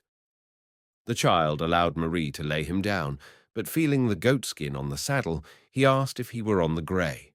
Then, opening his big blue eyes and keeping them fixed on the branches for a minute, he seemed to be dreaming, wide awake as he was, or to be struck with an idea which had slipped his mind during the daytime and only assumed a distinct form at the approach of sleep. Little father, said he, if you wish to give me a new mother, I hope it will be little Marie. And without waiting for an answer, he closed his eyes and slept. 9. Despite the cold, little Marie seemed to give no more heed to the child's odd words than to regard them as a proof of friendship. She wrapped him up with care, stirred the fire, and as the fog resting on the neighboring pool gave no sign of lifting, she advised Germain to lie near the fire and take a nap. "I see that you are sleepy already," said she, "for you don't say a word, and you gaze into the fire, just as your little boy was doing." "It is you who must sleep," answered the husbandman, "and I will take care of both of you, for I have never felt less sleepy than I do now. I have 50 things to think of." "50 is a great many," said the little girl, with a mocking accent. "There are lots of people who would be delighted to have one." "Well, if I am too stupid to have 50, I have one, at least, which has not left me for the past hour. And I shall tell it to you as well as I told you those you thought of before." "Yes, do tell me if you know, Marie. Tell me yourself. I shall be glad to hear." "An hour ago," she answered, "your idea was to eat, and now it is to sleep. Marie, I am only an ox driver, but upon my word, you take me for an ox. You are very perverse, and it is easy to see that you do not care to talk to me, so go to sleep. That will be better than to pick flaws in a man who is out of sorts." "If you wish to talk, let's talk," said the girl, half reclining near the child and resting her head against the saddle. "You torment yourself, Germain, and you do not show much courage for a man. What wouldn't I say if I didn't do my best to fight my own troubles?" "Yes, that's very true, and that's just what I am thinking of, my poor child.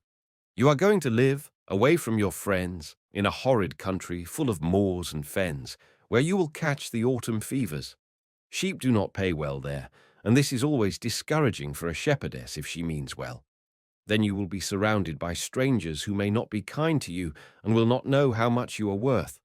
It makes me more sorry than I can tell you, and I have a great desire to take you home to your mother instead of going on to Forch. You talk very kindly, but there is no reason for your misgivings, my poor Germain. You ought not to lose heart on your friend's account, and instead of showing me the dark side of my lot, you should show me the bright side, as you did after lunch at Rebecca's. What can I do? That's the way it appeared to me then, and now my ideas are changed. It is best for you to take a husband." "That cannot be, Germain, and as it is out of the question, I think no more about it. Yet such a thing might happen. Perhaps if you told me what kind of a man you want, I might imagine somebody." "Imagining is not finding. For myself, I never imagine, for it does no good." "You are not looking for a rich man?" "Certainly not, for I am as poor as Job. But if he were comfortably off, you wouldn't be sorry to have a good house, and good food, and good clothes, and to live with an honest family who would allow you to help your mother." "Oh, yes, indeed. It is my own wish to help my mother." "And if this man were to turn up, you would not be too hard to please, even if he were not so very young." "Ah, there you must excuse me, Germain. That is just the point I insist on. I could never love an old man." "An old man, of course not, but a man of my age, for example." "Your age is too old for me, Germain. I should like Bastien's age, though Bastien is not so good-looking as you." "Should you rather have Bastien, the swineherd?" said Germain indignantly. "A fellow with eyes shaped like those of the pigs he drives." "I could excuse his eyes, because he is 18. Germain felt terribly jealous. "Well," said he, "it's clear that you want Bastien, but nonetheless, it's a queer idea." "Yes, that would be a queer idea," answered little Marie, bursting into shouts of laughter. "And he would make a queer husband. You could gull him to your heart's content. For instance, the other day I had picked up a tomato in the curate's garden. I told him that it was a fine, red apple, and he bit into it like a glutton. If you had only seen what a face he made.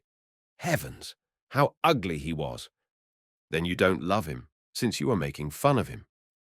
"That wouldn't be a reason, but I don't like him. He is unkind to his little sister, and he is dirty." "Don't you care for anybody else?" "How does that concern you, Germain?" "Not at all, except that it gives me something to talk about. I see very well, little girl, that you have a sweetheart in your mind already." "No, Germain, you're wrong. I have no sweetheart yet. Perhaps one may come later, but since I cannot marry until I have something laid by, I am destined to marry late in life and with an old man. Then take an old man without delay. Number. When I am no longer young, I shall not care. For the present, it is different. I see that I displease you, Marie. That's clear enough, said Germain impatiently, and without stopping to weigh his words. Little Marie did not answer. Germain bent over her.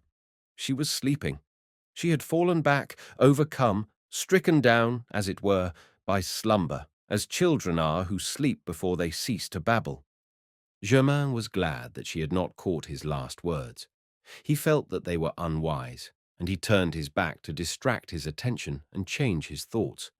It was all in vain. He could neither sleep nor think of anything except the words he had just spoken. He walked about the fire 20 times. He moved away. He came back.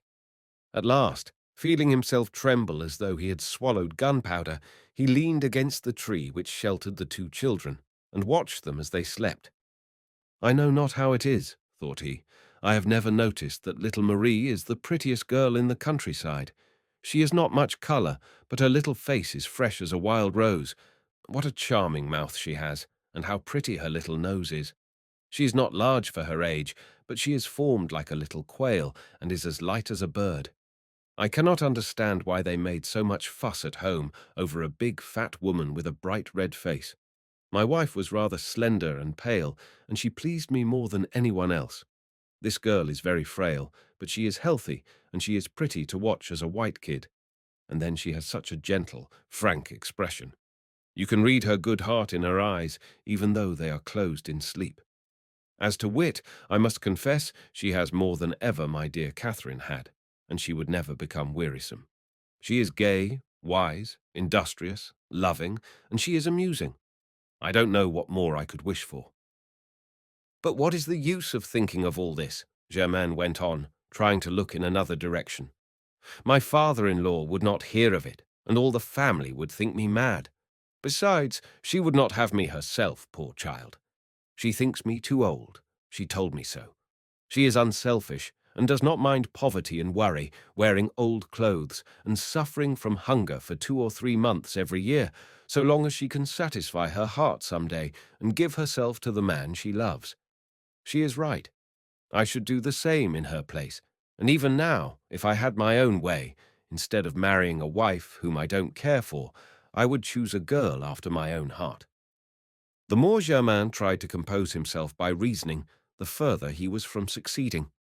He walked away a dozen steps to lose himself in the fog. Then, all of a sudden, he found himself on his knees beside the 2 sleeping children. Once he wished to kiss petit Pierre, who had one arm about Marie's neck, and made such a mistake that Marie felt a breath, hot as fire, cross her lips, and awaking, looked about her with a bewildered expression, totally ignorant of all that was passing within his mind. I didn't see you, my poor children, said Germain, retreating rapidly. I almost stumbled over you and hurt you. Little Marie was so innocent that she believed him and fell asleep again. Germain walked to the opposite side of the fire and swore to God that he would not stir until she had waked. He kept his word, but not without a struggle. He thought that he would go mad. At length, toward midnight, the fog lifted, and Germain could see the stars shining through the trees. The moon freed herself from the mist which had hidden her, and began to sow her diamonds over the damp moss. The trunks of the oak trees remained in impressive darkness, but beyond, the white branches of the birch trees seemed a long line of phantoms in their shrouds. The fire cast its reflection in the pool, and the frogs, growing accustomed to the light, hazarded a few shrill and uneasy notes. The rugged branches of the old trees, bristling with dim-coloured lichens, crossed and intertwined themselves, like great gaunt arms, above the travellers' heads. It was a lovely spot, but so lonely and so sad that Germain, unable to endure it more, began to sing and throw stones into the water to forget the dread weariness of solitude. He was anxious also to wake little Marie, and when he saw her rise and look about at the weather, he proposed that they start on their journey. In 2 hours, said he, the approach of morning will chill the air so that we can't stay here in spite of our fire. Now we can see our way, and we shall soon find a house which will open its doors to us, or at least a barn where we can pass the rest of the night under shelter." Marie had no will of her own, and although she was longing to sleep, she made ready to follow Germain. The husbandman took his boy in his arms without awaking him and beckoned Marie to come nearer, in order to cover her with his cloak, for she would not take her own mantle, which was wrapped about the child. When he felt the young girl so close to him, Germain, who for a time had succeeded in distracting his mind and raising his spirits, began to lose his head once more. 2 or 3 times he strode ahead abruptly, leaving her to walk alone. Then, seeing how hard it was for her to follow, he waited, drew her quickly to his side, and pressed her so tight that she was surprised and even angry, though she dared not say so. As they knew not the direction whence they had come, they had no idea of that in which they were going. So they crossed the wood once more, and found themselves afresh before the lonely moor. Then they retraced their steps, and after much turning and twisting, they spied a light across the branches. "Good enough! Here's a house," exclaimed Germain. "And the people are already astir, for the fire is lighted. It must be very late." It was no house, but the campfire, which they had covered before they left, and which had sprung up in the breeze. They had tramped for 2 hours, only to find themselves at the very place from which they had started. 10. Beneath the stars. "This time I give up," said Germain, stamping his foot. "We are bewitched, that is certain, and we shall not get away from here before broad day. The devil is in this place." "Well, it's of no use to get angry," said Marie. "We must take what is given us. Let us make a big fire. The child is so well wrapped up that he is in no danger, and we shall not die from a single night out of doors. Where have you hidden the saddle, Germain?" "Right in the midst of the holly bushes. What a goose you are! It's very convenient to get it from there." "Stop, child. Hold the boy while I pull his bed from the thorns. I didn't want you to scratch your hands." "It's all done. Here's the bed, and a few scratches are not sabre cuts," replied the brave girl. She proceeded to put the child to bed again, and petit Pierre was so sound asleep this time that he knew nothing of his last journey. Germain piled so much wood on the fire that the forest all about glowed with the light. Little Marie had come to the end of her powers, and although she did not complain, her legs would support her no longer. She was white, and her teeth chattered with cold and weakness. Germain took her in his arms to warm her. The uneasiness, the compassion, the tenderness of movement he could not repress took possession of his heart and stilled his senses. As by a miracle, his tongue was loosened, and every feeling of shame vanished. "Marie," said he, "I like you, and I am very sorry that you don't like me. If you would take me for your husband, there are no fathers, nor family, nor neighbors, nor arguments which could prevent me from giving myself to you.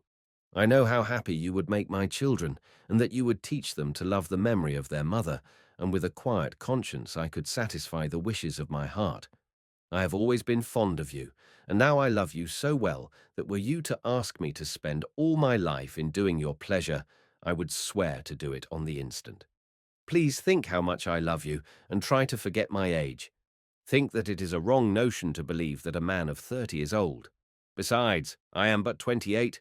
A young girl is afraid that people will talk about her if she takes a man 10 or 12 years older than she, simply because that is not the custom in our country, but I have heard say that in other countries people don't look at it in this light, and that they had rather allow a sensible man of approved courage to support a young girl than trust her to a mere boy who may go astray, and, from the honest fellow they thought him, turn into a good-for-nothing. And then years don't always make age. That depends on the health and strength a person has. When a man is used up by overwork and poverty, or by a bad life, he is old before 25. While but Marie, you are not listening." "Yes, I am, Germain. I hear you perfectly," answered little Marie. "But I am thinking over what my mother used to tell me so often, that a woman of 60 is to be pitied greatly when her husband is 70 or 75 and can no longer work to support her.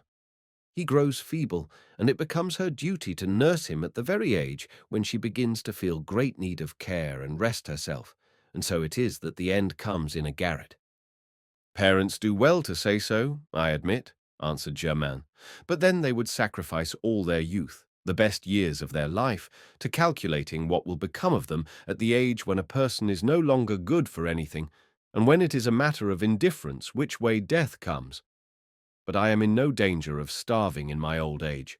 I am even going to lay by something, since I live with my wife's parents and spend nothing. And then, you see, I shall love you so well that I can never grow old.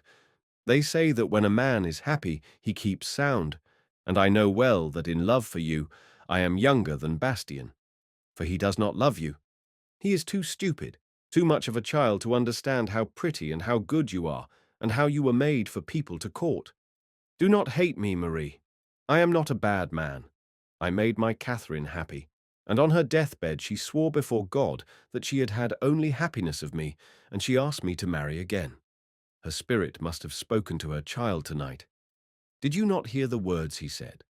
How his little lips quivered as his eyes stared upward, watching something that we could not see.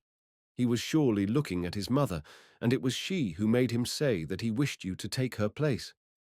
Germain, answered Marie, amazed and yet thoughtful. You speak frankly, and everything that you say is true. I am sure that I should do well to love you if it did not displease your parents too much. But what can I do? My heart does not speak for you. I am very fond of you, but though your age does not make you ugly, it makes me afraid. It seems as if you were some such relation to me as an uncle or a godfather, that I must be respectful toward you, and that there might be moments when you would treat me like a little girl rather than like your wife and your equal. And perhaps my friends would make fun of me, and although it would be silly to give heed to that, I think that I should be a little sad on my wedding day. Those are but childish reasons, Marie. You speak like a child. Yes, that is true. I am a child, said she, and it is on that account I am afraid of too sensible a man. You must see that I am too young for you, since you just found fault with me for speaking foolishly. I can't have more sense than my age allows. Oh, heavens, how unlucky I am to be so clumsy and to express so ill what I think, cried Germain. Marie, you don't love me. That is the long and short of it. You find me too simple and too dull.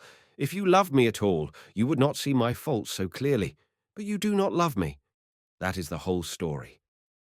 That is not my fault, answered she, a little hurt that he was speaking with less tenderness. I am doing my best to hear you, but the more I try, the less I can get it into my head that we ought to be husband and wife. Germain did not answer. His head dropped into his hands, and little Marie could not tell whether he wept or sulked or was fast asleep. She felt uneasy when she saw him so cast down and could not guess what was passing in his mind. But she dared not speak to him more, and as she was too astonished at what had passed to have any desire to sleep, she waited impatiently for dawn, tending the fire with care and watching over the child, whose existence Germain appeared to forget. Yet Germain was not asleep. He did not mope over his lot. He made no plans to encourage himself, nor schemes to entrap the girl. He suffered. He felt a great weight of grief at his heart. He wished that he were dead. The world seemed to turn against him, and if he could have wept at all, his tears would have come in floods. But mingled with his sorrow, there was a feeling of anger against himself, and he felt choked, without the power or the wish to complain. When morning came, and the sounds of the country brought it to Germain's senses, he lifted his head from his hands and rose. He saw that little Marie had slept no more than he, but he knew no words in which to tell her of his anxiety. He was very discouraged. Hiding the grey's saddle once more in the thicket, he slung his sack over his shoulder and took his son by the hand. Now, Marie, said he, we are going to try to end our journey. Do you wish me to take you to Ormeaux? Let us leave the woods together, answered she, and when we know where we are, we shall separate and go our different ways. Germain did not answer. He felt hurt that the girl did not ask him to take her as far as Ormeaux, and he did not notice that he had asked her in a tone well fitted to provoke a refusal. After a few hundred steps, they met a woodcutter who pointed out the high road and told them that when they had crossed the plain, one must turn to the right the other to the left, to gain their different destinations, which were so near together that the houses of Forch were in plain sight from the farm of Ormeaux, and vice versa. When they had thanked him and passed on, the woodcutter called them back to ask whether they had not lost a horse. "Yes," he said, "I found a pretty grey mare in my yard, where perhaps a wolf had driven her to seek refuge. My dogs barked the whole night long, and at daybreak I saw the mare under my shed. She is there now. Come along with me, and if you recognize her, you may take her." When Germain had given a description of the grey and felt convinced that it was really she, he started back to find his saddle. Little Marie offered to take his child to Ormeaux, whither he might go to get him after he had introduced himself at Forch. "He is rather dirty after the night that we have passed," said she. "I will brush his clothes, wash his pretty face, and comb his hair, and when he looks neat and clean, you can present him to your new family." "Who told you that I wish to go to Forch?" answered Germain, petulantly. "Perhaps I shall not go." "But truly, Germain, it is your duty to go there." "You will go there," replied the girl. "You seem very anxious to have me married off, so that you may be quite sure that I shall not trouble you again." "Germain, you must not think of that any more. It is an idea which came to you in the night, because this unfortunate mishap took away your spirits. But now you must come to your senses. I promise you to forget everything that you said to me, and not to breathe it to a soul. Oh, say what you wish. It is not my custom to deny what I have spoken. What I told you was true and honest, and I shall not blush for it before anybody. Yes, but if your wife were to know that just before you came you were thinking of another woman, it would prejudice her against you. So take care how you speak now.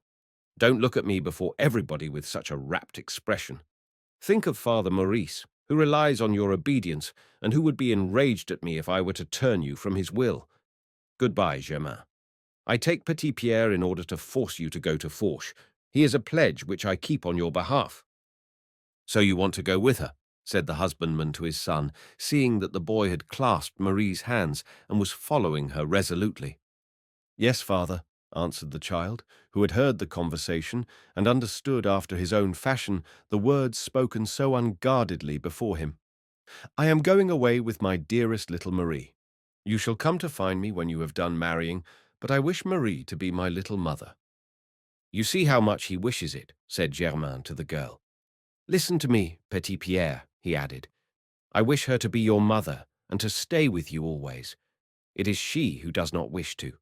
Try to make her grant you what she has denied me." "Don't be afraid, father. I shall make her say yes. Little Marie does everything that I wish." He walked away with the young girl. Germain stood alone, sadder and more irresolute than ever.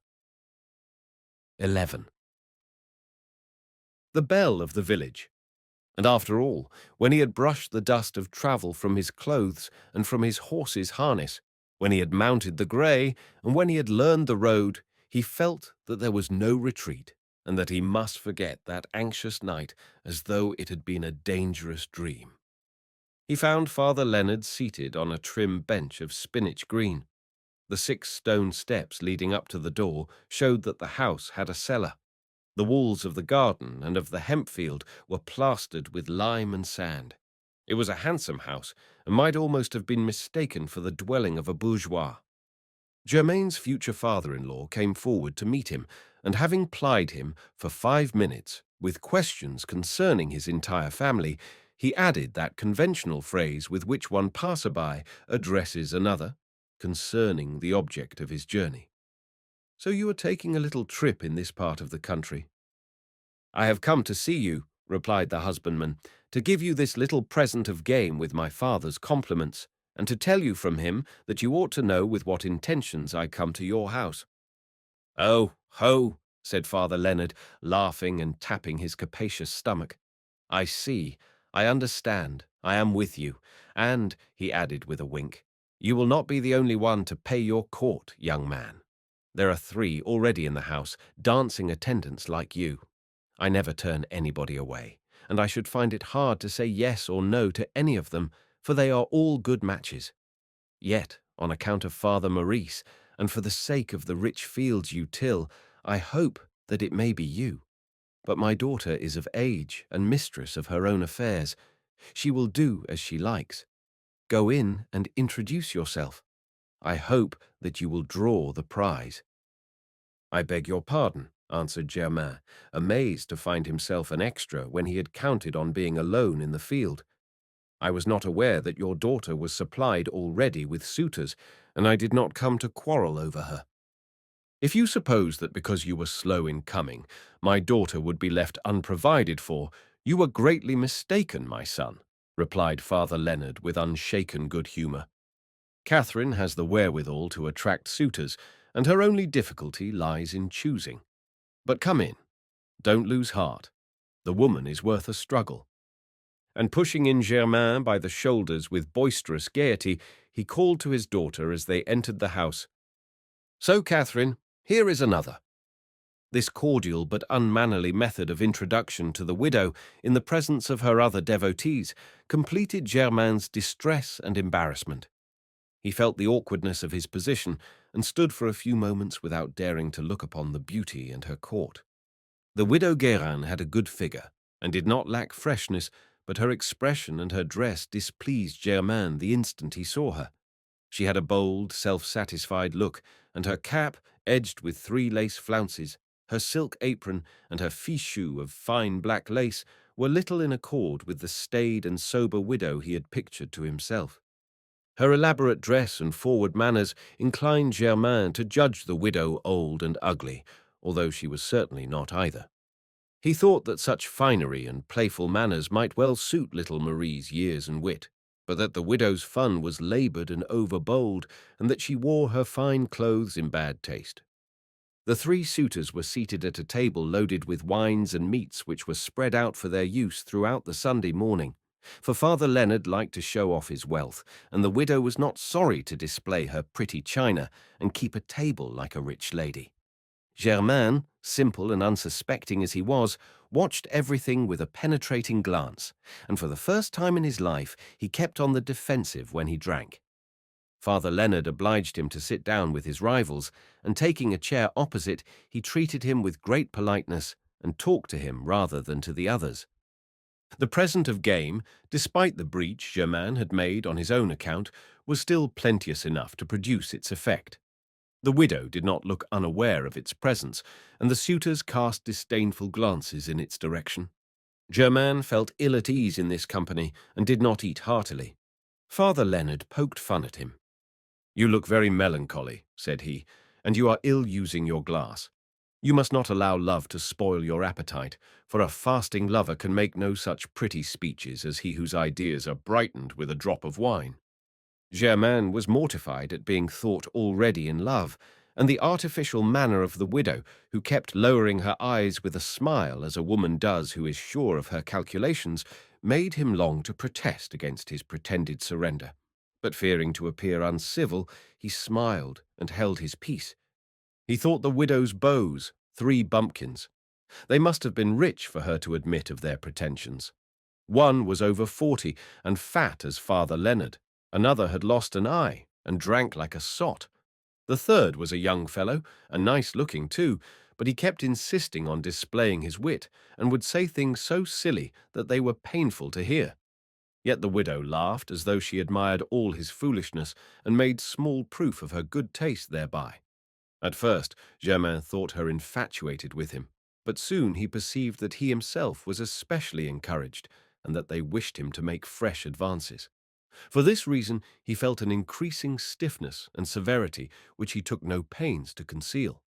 The time came for Mass, and they rose from table to go thither in company. It was necessary to walk as far as Mer, a good half-league away, and Germain was so tired that he longed to take a nap before they went. But he was not in the habit of missing Mass, and he started with the others. The roads were filled with people, and the widow marched proudly along, escorted by her 3 suitors, taking an arm, first of one and then of another, and carrying her head high with an air of importance. She was eager to display the 4th to the eyes of the passers-by, but Germain felt so ridiculous to be dragged along in the train of a petticoat where all the world might see, that he kept at a respectable distance, chatting with Father Leonard, and succeeded in occupying his attention so well that they did not look at all as if they belonged to the party. 12. The Master. When they reached the village, the widow halted to allow them to catch up. She was bent upon making her entry with all her train, but Germain, denying her this pleasure, deserted Father Leonard, and after conversing with several acquaintances, he entered the church by another door. The widow was vexed. When Mass was over, she made her appearance in triumph on the lawn, where dancing was going on, and she began her dance with her 3 lovers in turn. Germain watched her and saw that she danced well, but with affectation. "So, you don't ask my daughter," said Leonard, tapping him on the shoulder. "You are too easily frightened." "I have not danced since I lost my wife," answered the husbandman. "But now that you are looking for another, mourning's over in heart as well as in clothes." "That's no reason, Father Leonard. Besides, I am too old, and I don't care for dancing." "Listen," said Father Leonard, drawing him toward a retired corner. "When you entered my house, you were vexed to see the place already besieged, and I see that you are very proud. But that is not reasonable, my boy. My daughter is used to a great deal of attention, particularly since she left off her mourning 2 years ago, and it is not her place to lead you on." "Has your daughter been thinking of marrying for 2 years already without making her choice?" asked Germain. "She doesn't wish to hurry, and she is right.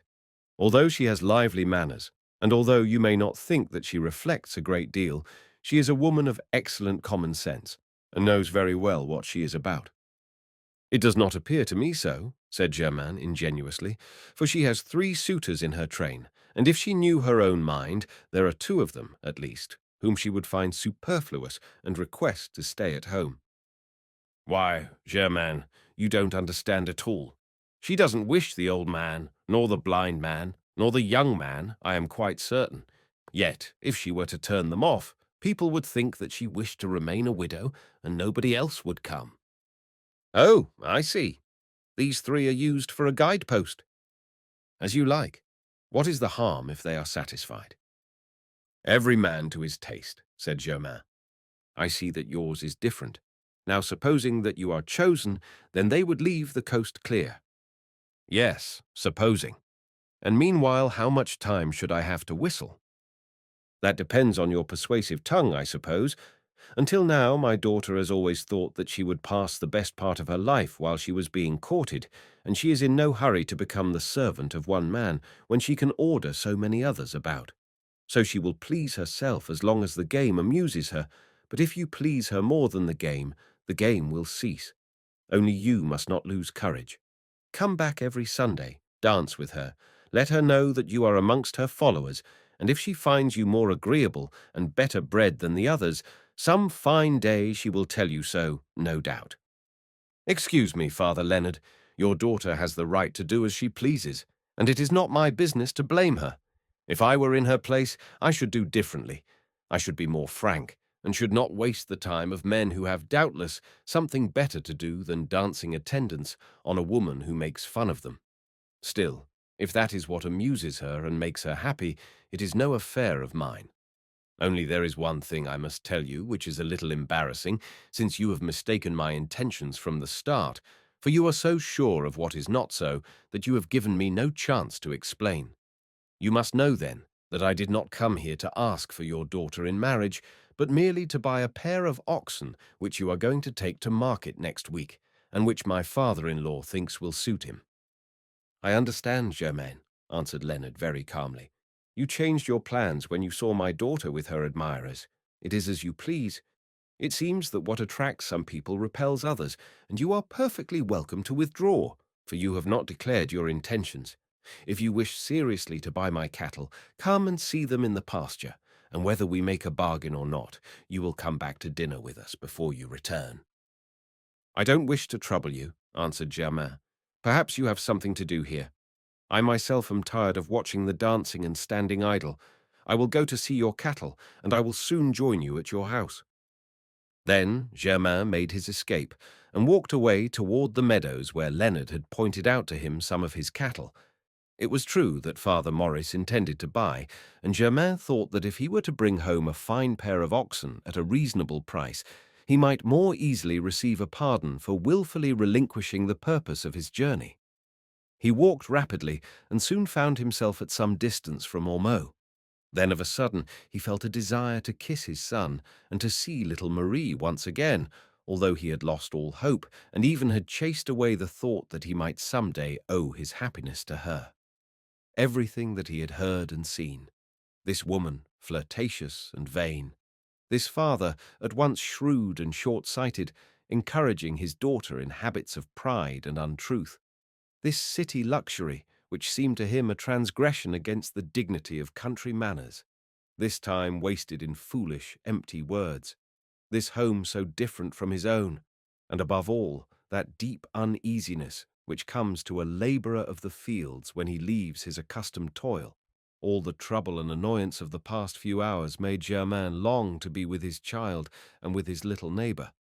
Even had he not been in love, he would have sought her to divert his mind and raise his spirits to their wonted level. But he looked in vain over the neighbouring meadows.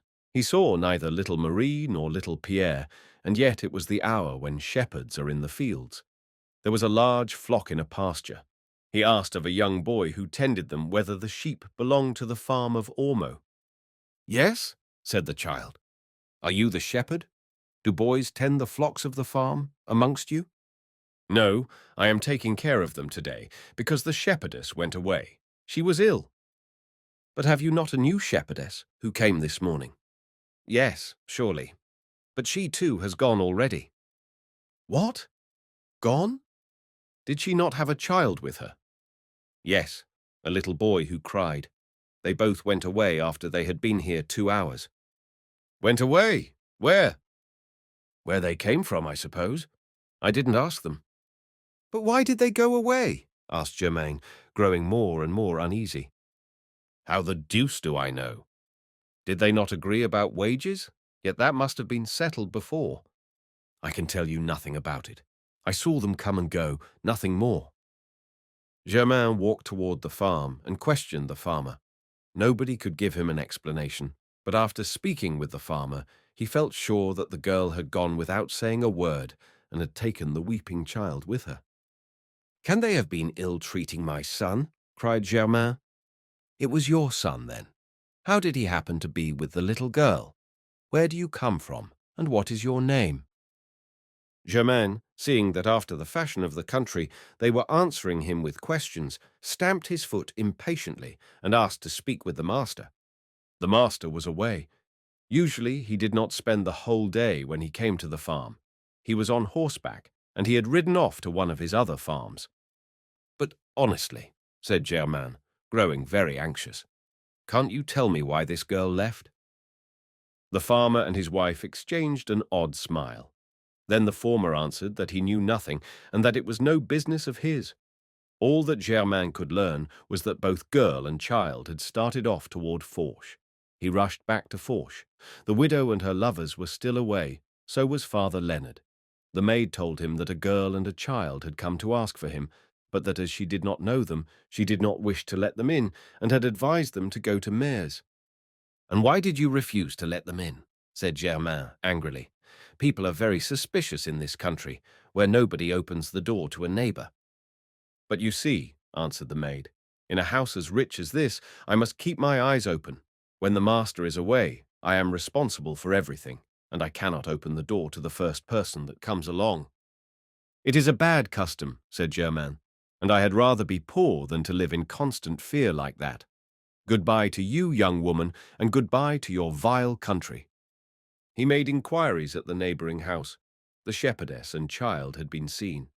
As the boy had left Bel-Air suddenly, carelessly dressed, with his blouse torn and his little lambskin over his shoulders, and as little Marie was necessarily poorly clad at all times, they had been taken for beggars. People had offered them bread. The girl had accepted a crust for the child, who was hungry. Then she had walked away with him very quickly and had entered the forest. Germain thought a minute.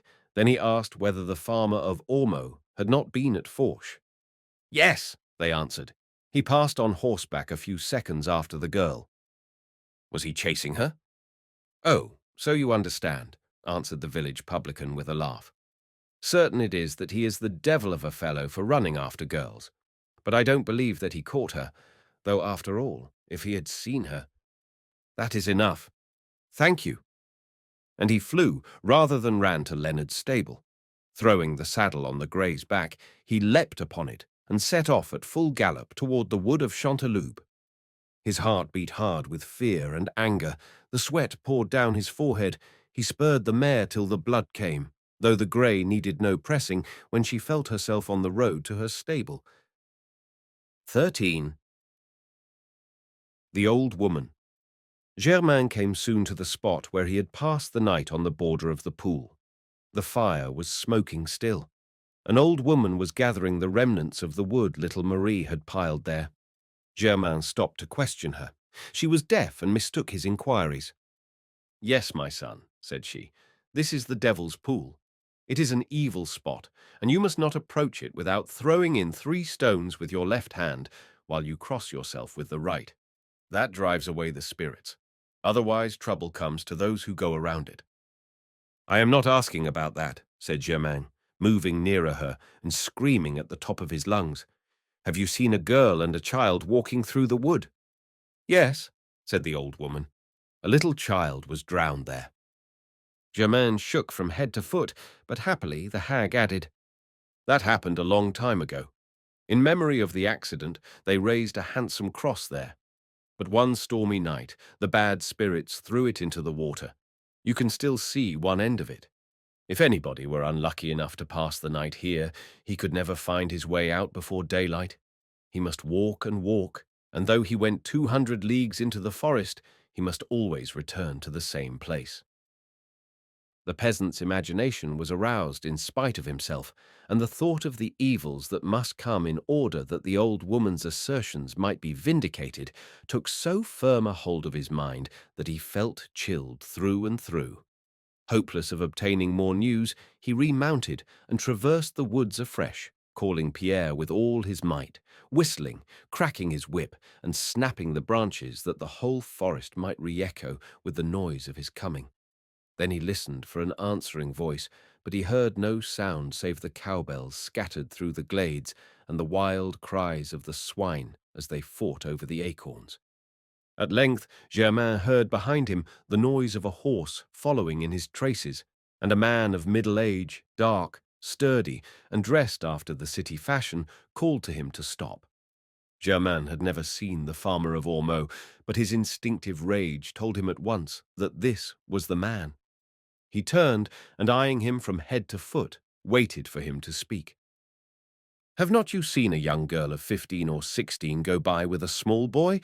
asked the farmer with an assumed air of indifference, although he was evidently ill at ease. "What do you want of her?" answered Germain, taking no pains to conceal his anger. "I might tell you that that is none of your business, my friend. But as I have no reasons for secrecy, I shall tell you that she is a shepherdess whom I engaged for a year before I knew her. When I saw her, she looked too young and frail to work on the farm. I thanked her, but I wished to pay the expenses of her short journey, and while my back was turned, she went off in a huff. She was in such a hurry that she forgot even some of her belongings and her purse, which has certainly not much in it, probably but a few pennies. But since I was going in this direction, I hoped to meet her and give her back the things which she left behind, as well as what I owe her." Germain had too honest a heart not to pause at hearing a story which, however unlikely, was not impossible. He fastened his penetrating gaze on the farmer, who submitted to the examination with a plentiful supply of impudence or of good faith. "I wish to get at the bottom of this matter," said Germain. "And," continued he, suppressing his indignation, "the girl lives in my village. I know her. She can't be far away. Let's ride on together. We shall find her, no doubt." "You are right," said the farmer. "Let's move on. But if we do not find her before we reach the end of this road, I shall give up, for I must turn off toward Ardentes." "Oh, oh," thought the peasant, "I shall not part with you, even if I have to follow you around the devil's pool for 24 hours. "Stop," said Germain suddenly, fixing his eyes on a clump of broom which waved in a peculiar manner. "Hallo, hallo, petit Pierre, is that you, my child?" The boy recognized his father's voice and came out from the broom leaping like a young deer. But when he saw Germain in company with the farmer, he stopped dismayed and stood irresolute. "Come, my Pierre, come." "It is I," cried the husbandman, as he leapt from his horse and ran toward his boy to take him in his arms. "And where is little Marie?" "She is hiding there because she is afraid of that dreadful black man, and so am I." "You needn't be afraid. I am here. Marie, Marie, it is I, Dot." Marie crept toward them, but the moment she saw Germain with the farmer close behind, she sprang forward and, throwing herself into his arms, clung to him as a daughter to her father. "Oh, my brave Germain," she cried, "you will defend me. I am not afraid when you are near." Germain shuddered. He looked at Marie. She was pale. Her clothes were torn by the thorns which had scratched her as she passed, rushing toward the brake like a stag chased by the hunters. But neither shame nor despair were in her face. "Your master wishes to speak to you," said he, his eyes fixed on her features. "My master!" she exclaimed fiercely. "That man is no master of mine, and he never shall be. You, Germain, you are my master. I want you to take me home with you. I will be your servant for nothing." The farmer advanced, feigning impatience. "Little girl," said he, "you left something behind at the farm, which I am bringing back to you." "No, you are not, sir," answered little Marie. "I didn't forget anything, and I have nothing to ask of you." "Listen a moment," returned the farmer. "It's I who have something to tell you. Come with me. Don't be afraid. It's only a word or two. You may say them aloud. I have no secrets with you. At any rate, do take your money." "My money!" "You owe me nothing, thank God." "I suspected as much," said Germain under his breath. "But I don't care, Marie. Listen to what he has to say to you, for I'm curious to know. You can tell me afterward. Go up to his horse. I shall not lose sight of you." Marie took 3 steps toward the farmer. He bent over the pommel of his saddle, and lowering his voice, he said, "Little girl, here is a bright golden louis for you. Don't say anything about it. Do you hear? I shall say that I found you too frail to work on my farm. There will be no more talk about that. I shall be passing by your house one of these days, and if you have not said anything, I will give you something more, and then if you are more sensible, you have only to speak. I will take you home with me, or I will come at dusk and talk with you in the meadows. What present would you like me to bring you?" "Here, sir, is the present I have for you," answered little Marie aloud, as she threw the golden louis in his face with all her might. "I thank you heartily, and I beg that if you come anywhere near our house, you will be good enough to let me know. All the boys in the neighborhood will go out to welcome you, because where I live, we are very fond of gentlemen who try to make love to poor girls. You shall see. They will be on the lookout for you." "You lie with your dirty tongue," cried the farmer, raising his stick with a dangerous air. "You wish to make people believe what is not so, but you shall never get a penny out of me. We know what kind of a girl you are." Marie drew back, frightened, and Germain sprang to the bridle of the farmer's horse and shook it violently. "I understand now," said he. "It is easy to see what is going on. Get down, my man, get down. I want to talk to you." The farmer was not eager to take up the quarrel. Anxious to escape, he set spurs to his horse and tried to loosen the peasant's grasp by striking down his hands with a cane. But Germain dodged the blow, and seizing hold of his antagonist's leg, he unseated him and flung him to the earth.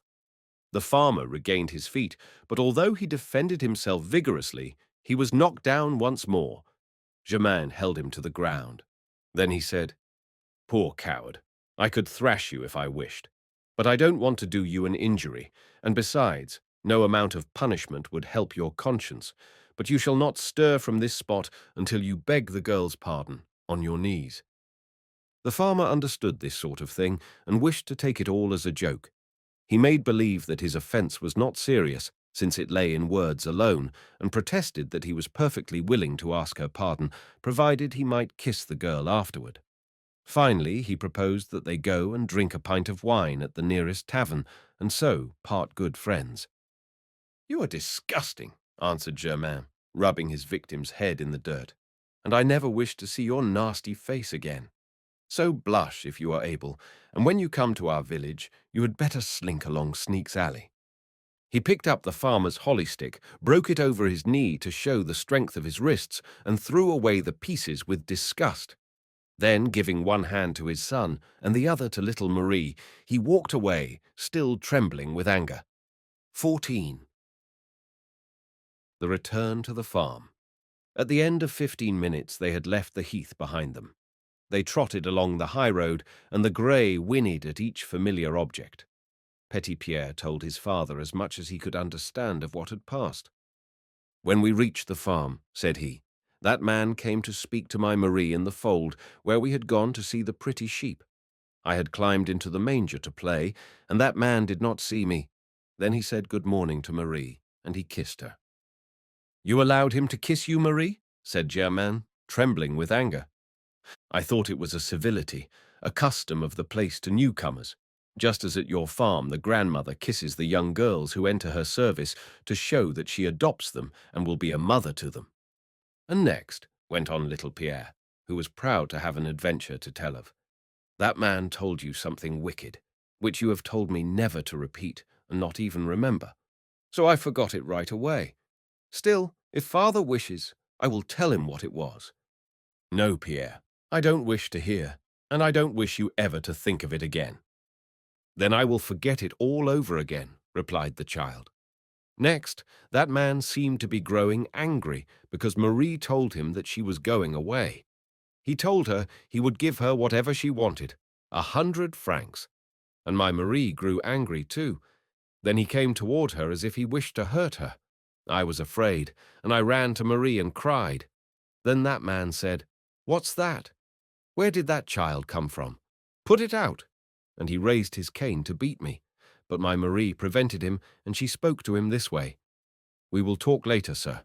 Now I must take this child back to Forch, and then I shall return.' And as soon as he had left the fold, my Marie spoke to me this way: 'We must run, my Pierre. We must get away as quickly as we can, for this is a wicked man, and he is trying to do us harm.' Then, when we had gone back of the farmhouses, we crossed a little meadow, and we went to Forch to find you. But you were not there, and they wouldn't let us wait. And then that man, riding his black horse, came behind us, and we ran on as fast as we could and hid in the woods. And then he followed us, and when we heard him coming, we hid again. And then, when he had passed, we began to run toward home, and then you came and found us, and that is how it all happened. I haven't forgotten anything, have I, my Marie?" "No, my Pierre, that is the whole truth. Now, Germain, you must be my witness, and tell everybody in the village that if I did not stay there, it was not from want of courage and industry. And, Marie, I want to ask of you whether a man of 28 is too old when there is a woman to be defended and an insult to be revenged. I should like to know whether Bastien or any other pretty boy, 10 years better off than I, would not have been knocked to pieces by that man, as Petit Pierre says. What do you think?" "I think, Germain, that you have done me a great service, and that I shall be grateful all my life." "Is that all?" "Little father," said the child, "I forgot to ask little Marie what I promised. I have not had time yet, but I will speak to her at home, and I will speak to my grandmother too." The child's promise set Germain to thinking. He must explain his conduct to his family and give his objections to the widow Guam, and all the while conceal the true reasons which had made him so judicious and so decided. When a man is proud and happy, it seems an easy task to thrust his happiness upon others, but to be repulsed on one side and blamed on the other is not a very pleasant position. Fortunately, Petit Pierre was fast asleep when they reached the farm, and Germain put him to bed undisturbed.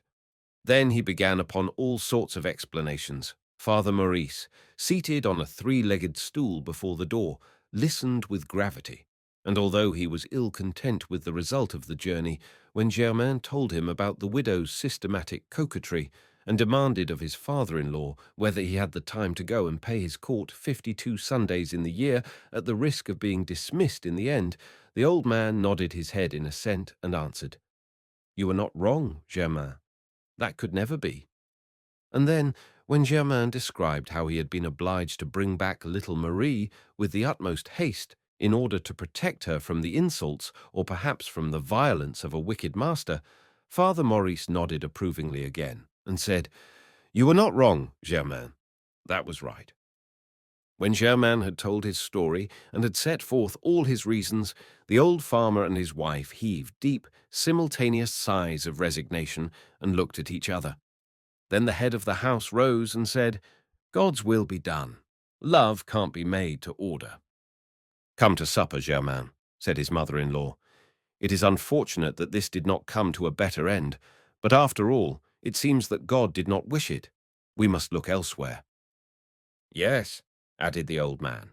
"As my wife says, we must look elsewhere." There was no more noise at the house, and on the morrow, when petit Pierre rose with the larks at dawn, he was no longer excited by the extraordinary events of the preceding days.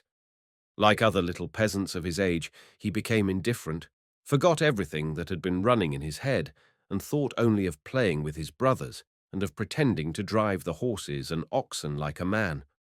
Germain plunged into his work and tried to forget too, but he became so absent-minded and so sad that everybody noticed it. He never spoke to little Marie, he never even looked at her, and yet had anybody asked him in what meadow she was or by what road she had passed, there was not a moment in the day when he could not have answered if he would. He dared not ask his family to take her in at the farm during the winter, and yet he knew well how she must suffer from want. But she did not suffer, and Mother Gillette could not understand how her little store of wood never grew less, and how her shed was full in the morning, although she had left it almost empty at night. It was the same with the wheat and potatoes. Somebody entered by the garret window and emptied a sack on the floor without awaking a soul or leaving a trace of his coming. The widow was at once uneasy and delighted. She made her daughter promise to tell nobody, and said that were people to know of the miracle performed at her house, they would take her for a witch. She felt confident that the devil had a share in it, but she was in no hurry to pick a quarrel with him by calling down the priest's exorcisms on the house. It would be time enough, she said, when Satan should come to demand her soul in return for his gifts. Little Marie understood the truth better, but she dared not speak to Germain, for fear of seeing him return to his dreams of marriage, and before him she pretended to perceive nothing. 15. Mother Maurice. One day, Mother Maurice was alone in the orchard with Germain, and spoke to him kindly. "My poor son, I believe you are not well. You don't eat as well as usual. You never laugh. You talk less and less.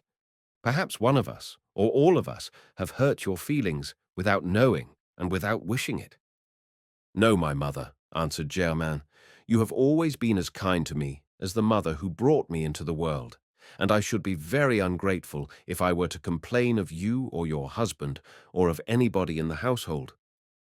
"Then, my child, it is the sorrow for your wife's death which comes back to you. Instead of growing lighter with time, your grief becomes worse, and as your father has said very wisely, it is absolutely necessary for you to marry again." "Yes, my mother, that is my opinion, but the women whom you advise me to ask don't suit me. Whenever I see them, instead of forgetting my Catherine, I think of her all the more." "Apparently that's because we haven't been able to understand your taste. You must help us by telling us the truth. There must be a woman somewhere who is made for you, for God doesn't make anybody without placing his happiness in somebody else. So if you know where to find this woman whom you need, take her, and be she pretty or ugly, young or old, rich or poor, we have made up our minds, my husband and I, to give our consent. For we are tired of seeing you so sad, and we can never be happy while you are sorrowful." "My mother, you are as kind as the kind Lord, and so is my father," answered Germain. "But your compassion brings small help to my troubles, for the girl I love doesn't care for me." She is too young then. It's foolish for you to love a young girl. Yes, mother dear, I have been foolish enough to love a young girl, and it's my fault. I do my best to stop thinking of it, but working or sleeping, at mass or in bed, with my children or with you, I can think of nothing else. Then it's like a fate cast over you, Germain. There's but one remedy, and it is that this girl must change her mind and listen to you. It's my duty to look into this and see whether it's practicable. Tell me where she lives, and what's her name? Oh, my dear mother, I dare not, said Germain, because you will make fun of me. I shall not make fun of you, Germain, because you are in trouble, and I don't wish to make it harder for you. Is it Fanchette? No, mother, of course not. Or Rosette? No. Tell me then, for I shall never finish if I must name every girl in the countryside. Germain bowed his head and could not bring himself to answer. Very good, said Mother Maurice. I shall let you alone for today. Tomorrow, perhaps, you will be more confidential with me, or possibly your sister-in-law will question you more cleverly. And she picked up her basket to go and spread her linen on the bushes. Germain acted like children who make up their minds when they see that they are no longer attracting attention. He followed his mother, and at length, trembling, he named Marie of Gillette. Great was the surprise of Mother Maurice. Marie was the last person she would have dreamed of, but she had the delicacy not to cry out, and made her comments to herself. Then, seeing that her silence hurt Germain, she stretched out her basket toward him and said, Is there any reason for not helping me at my work? Carry this load and come and talk with me. Have you reflected well, Germain? Are you fully decided? Alas, dear mother, you mustn't speak in that way. I should be decided if I had a chance of success, but as I could never be heard, I have only made up my mind to cure myself, if I can. And if you can't? There is an end to everything, Mother Maurice. When the horse is laden too heavily, he falls, and when the cow has nothing to eat, she dies. Do you mean to say that you will die if you do not succeed? God grant not, Germain. I don't like to hear a man like you talk of those things, for what he says, he thinks. You are very brave, and weakness is dangerous for strong men. Take heart. I can't conceive that a poverty-stricken girl, whom you have honored so much as to ask her to marry you, will refuse you.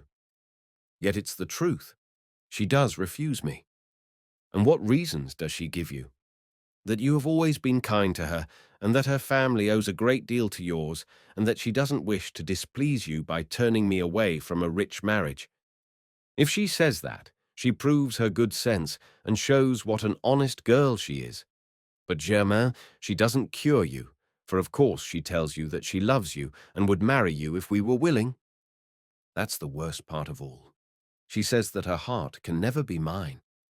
If she says what she doesn't think in order to keep you at a safer distance, the child deserves our love, and we should pass over her youth on account of her great good sense.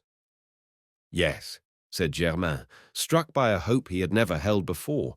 That would be very wise and right of her, but if she is so sensible, I am sure it is because I displease her. Germain, said Mother Maurice, you must promise me not to worry for a whole week. Keep from tormenting yourself, eat, sleep, and be as gay as you used to be. For my part, I'll speak to my husband, and if I gain his consent, you shall know the girl's real feelings toward you. Germain promised, and the week passed without a single word, in private from Father Maurice, who seemed to suspect nothing. The husbandman did his best to look calm, but he grew ever paler and more troubled. 16. Little Marie. At length, on Sunday morning, when Mass was over, his mother-in-law asked Germain what encouragement he had had from his sweetheart since the conversation in the orchard. Why, none at all, answered he. I haven't spoken to her. How can you expect to win her if you don't speak to her? I have spoken to her but once, replied Germain. That was when we were together at Forch, and since then I haven't said a single word. Her refusal gave me so much pain that I had rather not hear her begin again to tell me that she doesn't love me. But my son, you must speak to her now. Your father gives his approval.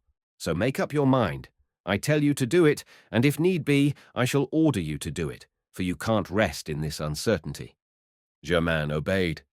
He reached Mother Gillette's house, hanging his head with a hopeless air. Little Marie sat alone before the hearth, so thoughtful that she did not hear Germain's step.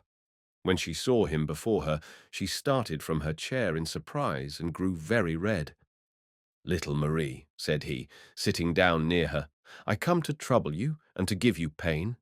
I know it very well, but the man and his wife at home, it was thus after the peasant fashion that he designated the heads of the house, wish me to speak to you and beg you to marry me. You don't care for me. I am prepared for it." "Germain," answered little Marie, "are you sure that you love me?" "It pains you, I know, but it isn't my fault. If you could change your mind, I should be so very happy, and certain it is that I don't deserve it. Look at me, Marie. Am I very terrible?" "No, Germain," she answered with a smile. "You are better looking than I. Don't make fun of me. Look at me charitably. As yet, I have never lost a single hair nor a single tooth. My eyes tell you plainly how much I love you. Look straight into my eyes. It is written there, and every girl knows how to read that writing." Marie looked into Germain's eyes with playful boldness. Then, of a sudden, she turned away her head and trembled. "Good God!" exclaimed Germain. "I make you afraid. You look at me as though I were the farmer of Ormeaux. Don't be afraid of me. Please don't. That hurts me too much. I shall not say any bad words to you. I shall not kiss you if you will not have me. And when you wish me to go away, you have only to show me the door. Must I go in order to stop your trembling?" Marie held out her hand toward the husbandman, but without turning her head, which was bent on the fireplace, and without saying a word. "I understand," said Germain. "You pity me, for you are kind. You are sorry to make me unhappy, but you can't love me." "Why do you say these things to me, Germain?" answered little Marie, after a pause. "Do you wish to make me cry? Poor little girl, you have a kind heart, I know, but you don't love me, and you are hiding your face for fear of letting me see your dislike and your repugnance, and I dare not even clasp your hand. In the forest, when my boy was asleep, and you were sleeping too, I almost kissed you very gently, but I would have died of shame rather than ask it of you, and that night I suffered as a man burning over a slow fire. Since that time I have dreamed of you every night. Ah, how I have kissed you, Marie! Yet during all that time you have slept without a dream. And now, do you know what I think? I think that were you to turn and look at me with the eyes I have for you, and were you to move your face close to mine, I believe I should fall dead for joy. And you think that if such a thing were to happen, you would die of anger and shame." Germain spoke as in a dream, not hearing the words he said. Little Marie was trembling all the time, but he was shaking yet more and did not notice it. Of a sudden she turned. Her eyes were filled with tears, and she looked at him reproachfully.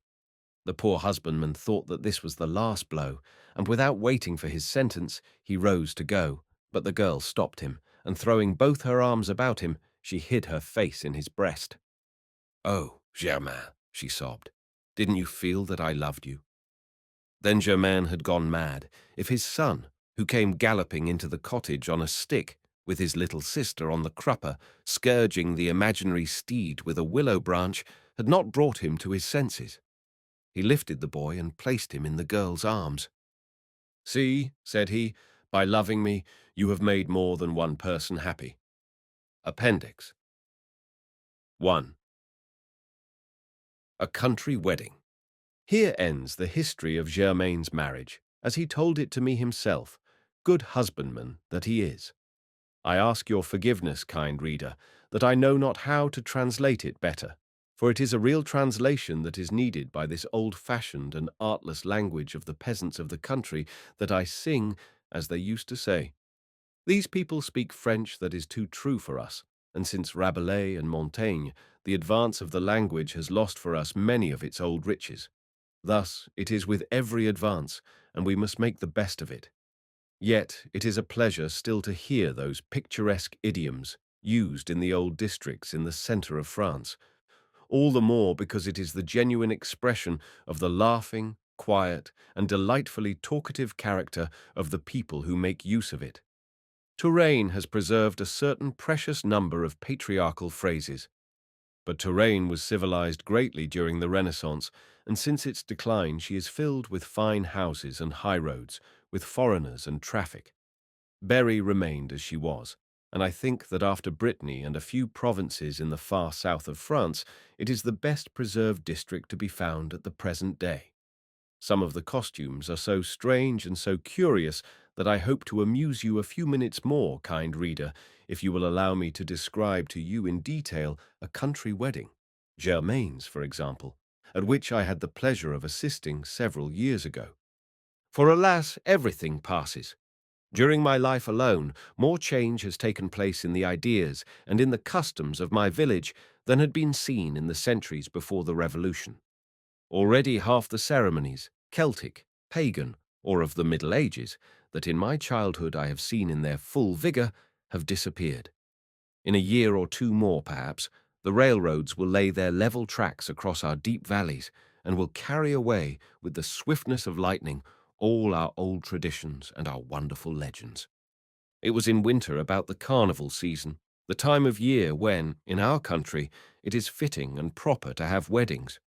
In summer, the time can hardly be spared, and the work of the farm cannot suffer 3 days' delay, not to speak of the additional days impaired to a greater or to a less degree by the moral and physical drunkenness which follows a gala day. I was seated beneath the great mantelpiece of the old-fashioned kitchen fireplace when shots of pistols, barking of dogs, and the piercing notes of the bagpipe told me that the bridal pair were approaching. Very soon, Father and Mother Maurice, Germain and little Marie, followed by Jacques and his wife, the closer relatives, and the godfathers and godmothers of the bride and groom, all made their entry into the yard. Little Marie had not yet received her wedding gifts, favours, as they call them, and was dressed in the best of her simple clothes, a dress of dark, heavy cloth, a white fichu with great spots of brilliant colour, an apron of carnation, an Indian red much in vogue at the time, but despised nowadays, a cap of very white muslin after that pattern, happily still preserved, which calls to mind the headdress of Anne Boleyn and of Agnes Sorrel. She was fresh and laughing, but not at all vain, though she had good reason to be so. Beside her was Germain, serious and tender, like young Jacob greeting Rebekah at the wells of Laban. Another girl would have assumed an important air and struck an attitude of triumph, for in every rank it is something to be married for a fair face alone. Yet the girl's eyes were moist and shone with tenderness. It was plain that she was deep in love and had no time to think of the opinions of others. Her little air of determination was not absent, but everything about her denoted frankness and goodwill. There was nothing impertinent in her success, nothing selfish in her sense of power. Never have I seen so lovely a bride when she answered with frankness her young friends who asked if she were happy. Surely I have nothing to complain of the good Lord. Father Maurice was spokesman. He came forward to pay his compliments and give the customary invitations. First, he fastened to the mantelpiece a branch of laurel decked out with ribbons. This is known as the writ, that is to say, the letter of announcement. Next, he gave to every guest a tiny cross made of a bit of blue ribbon sewn to a transverse bit of pink ribbon, pink for the bride, blue for the groom. The guests of both sexes were expected to keep this badge to adorn their caps or their buttonholes on the wedding day. This is the letter of invitation, the admission ticket. Then Father Maurice paid his congratulations. He invited the head of the house and all his company, that is to say, all his children, all his friends, and all his servants, to the benediction, to the feast, to the sports, to the dance, and to everything that follows. He did not fail to say, "I have come to do you the honour of inviting you," a very right manner of speech, even though it appears to us to convey the wrong meaning, for it expresses the idea of doing honour to those who seem worthy of it. Despite the generosity of the invitation carried from house to house throughout the parish, politeness, which is very cautious amongst peasants, demands that only 2 persons from each family take advantage of it, one of the heads of the house, and one from the number of their children. After the invitations were made, the betrothed couple and their families took dinner together at the farm. Little Marie kept her 3 sheep on the common, and Germain tilled the soil as though nothing had happened. About 2 in the afternoon, before the day set for the wedding, the music came. The music means the players of the bagpipe and hurdy-gurdy, their instruments decorated with long, streaming ribbons, playing an appropriate march to a measure which would have been rather slow for feet foreign to the soil, but admirably adapted to the heavy ground and hilly roads of the country. Pistol shots, fired by the young people and the children, announced the beginning of the wedding ceremonies. Little by little the guests assembled and danced on the grass plot before the house in order to enter into the spirit of the occasion. When evening was come, they began strange preparations. They divided into 2 bands, and when night had settled down, they proceeded to the ceremony of the favours. All this passed at the dwelling of the bride, Mother Gillette's cottage. Mother Gillette took with her her daughter, a dozen pretty shepherdesses, friends and relatives of her daughter, 2 or 3 respectable housewives, talkative neighbours, quick of wit and strict guardians of ancient customs. Next, she chose a dozen stout fellows, her relatives and friends, and last of all, the parish hemp-dresser, a garrulous old man, and as good a talker as ever there was. The part which, in Brittany, is played by the basvalon, the village tailor, is taken in our part of the country by the hemp-dresser and the wool-carder, 2 professions which are unusually combined in one. He is present at all ceremonies, sad or gay, for he is very learned and a fluent talker, and on these occasions he must always figure as spokesman, in order to fulfill with exactitude certain formalities used from time immemorial.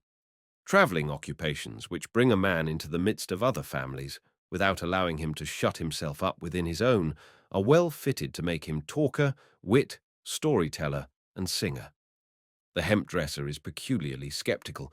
He and another village functionary, of whom we have spoken before, the grave-digger, are always the daring spirits of the neighbourhood. They have talked so much about ghosts, and they know so well all the tricks of which these malicious spirits are capable, that they fear them scarcely at all. It is especially at night that all of them, grave-diggers, hemp-dressers, and ghosts, do their work. It is also at night when the hemp-dresser tells his melancholy stories. Permit me to make a digression. When the hemp has reached the right stage, that is to say, when it has been steeped sufficiently in running water and half dried on the bank, it is brought into the yard and arranged in little upright sheaves, which, with their stalks divided at the base and their heads bound in balls, bear in the dusk some small resemblance to a long procession of little white phantoms standing on their slender legs and moving noiselessly along the wall. It is at the end of September, when the nights are still warm, that they begin to beat it by the pale light of the moon. By day the hemp has been heated in the oven. At night they take it out to beat it while it is still hot. For this they use a kind of horse surmounted by a wooden lever which falls into grooves and breaks the plant without cutting it. It is then that you hear in the night that sudden, sharp noise of 3 blows in quick succession. Then there is silence. It is the movement of the arm drawing out the handful of hemp to break it in a fresh spot. The 3 blows begin again. The other arm works the lever, and thus it goes on until the moon is hidden by the early streaks of dawn. As the work continues but a few days in the year, the dogs are not accustomed to it, and yelp their plaintive howls toward every point of the horizon. It is the time of unwanted and mysterious sounds in the country. The migrating cranes fly so high that by day they are scarcely visible. By night they are only heard, and their hoarse wailing voices, lost in the clouds, sound like the parting cry of souls in torment, striving to find the road to heaven, yet forced by an unconquerable fate to wander near the earth about the haunts of men. For these errant birds have strange uncertainties, and many a mysterious anxiety in the course of their airy flight. Sometimes they lose the wind when the capricious gusts battle or come and go in the upper regions. When this confusion comes by day, you can see the leader of the file fluttering aimlessly in the air, then turn about and take his place at the tail of the triangular phalanx, while a skilful maneuver of his companions forms them soon in good order behind him. Often, After vain efforts, the exhausted leader relinquishes the guidance of the caravan. Another comes forward, tries in his turn, and yields his place to a third, who finds the breeze and continues the march in triumph. But what cries, what reproaches, what protests, what wild curses or anxious questionings are exchanged in an unknown tongue amongst these winged pilgrims?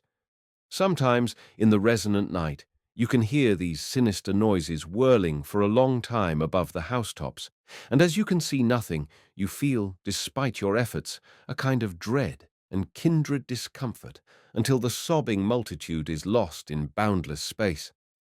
There are other noises, too, which belong to this time of year, and which sound usually in the orchards.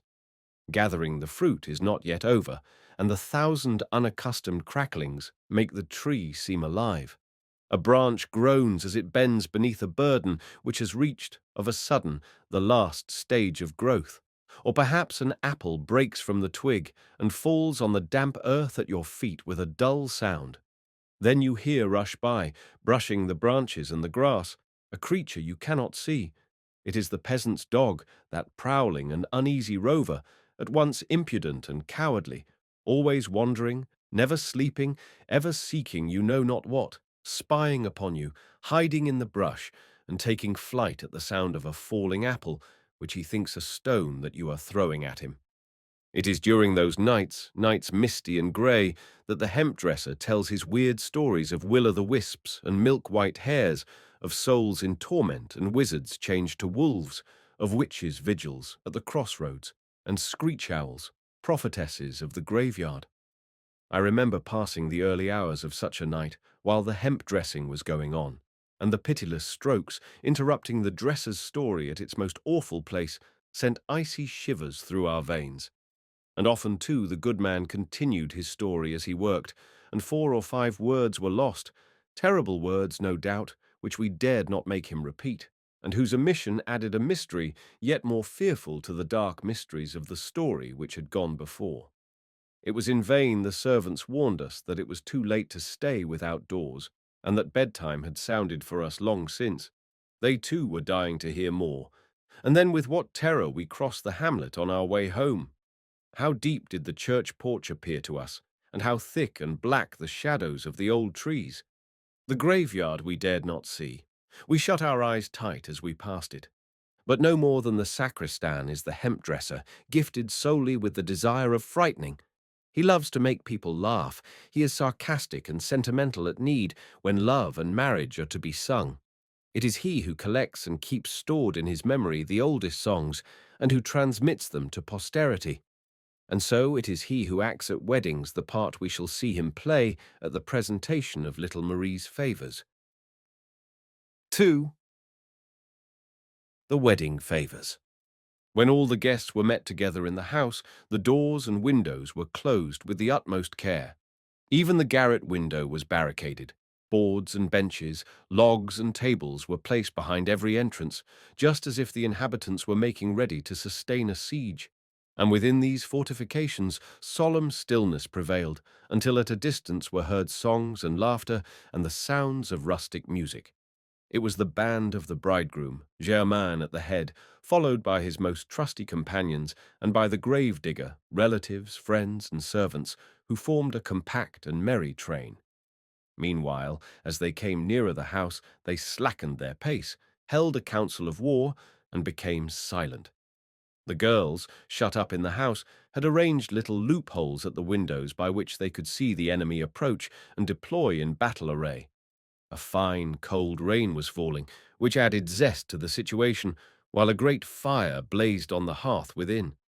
Marie wished to cut short the inevitable slowness of this well-ordered siege. She had no desire to see her lover catch cold, but not being in authority, she had to take an ostensible share in the mischievous cruelty of her companions.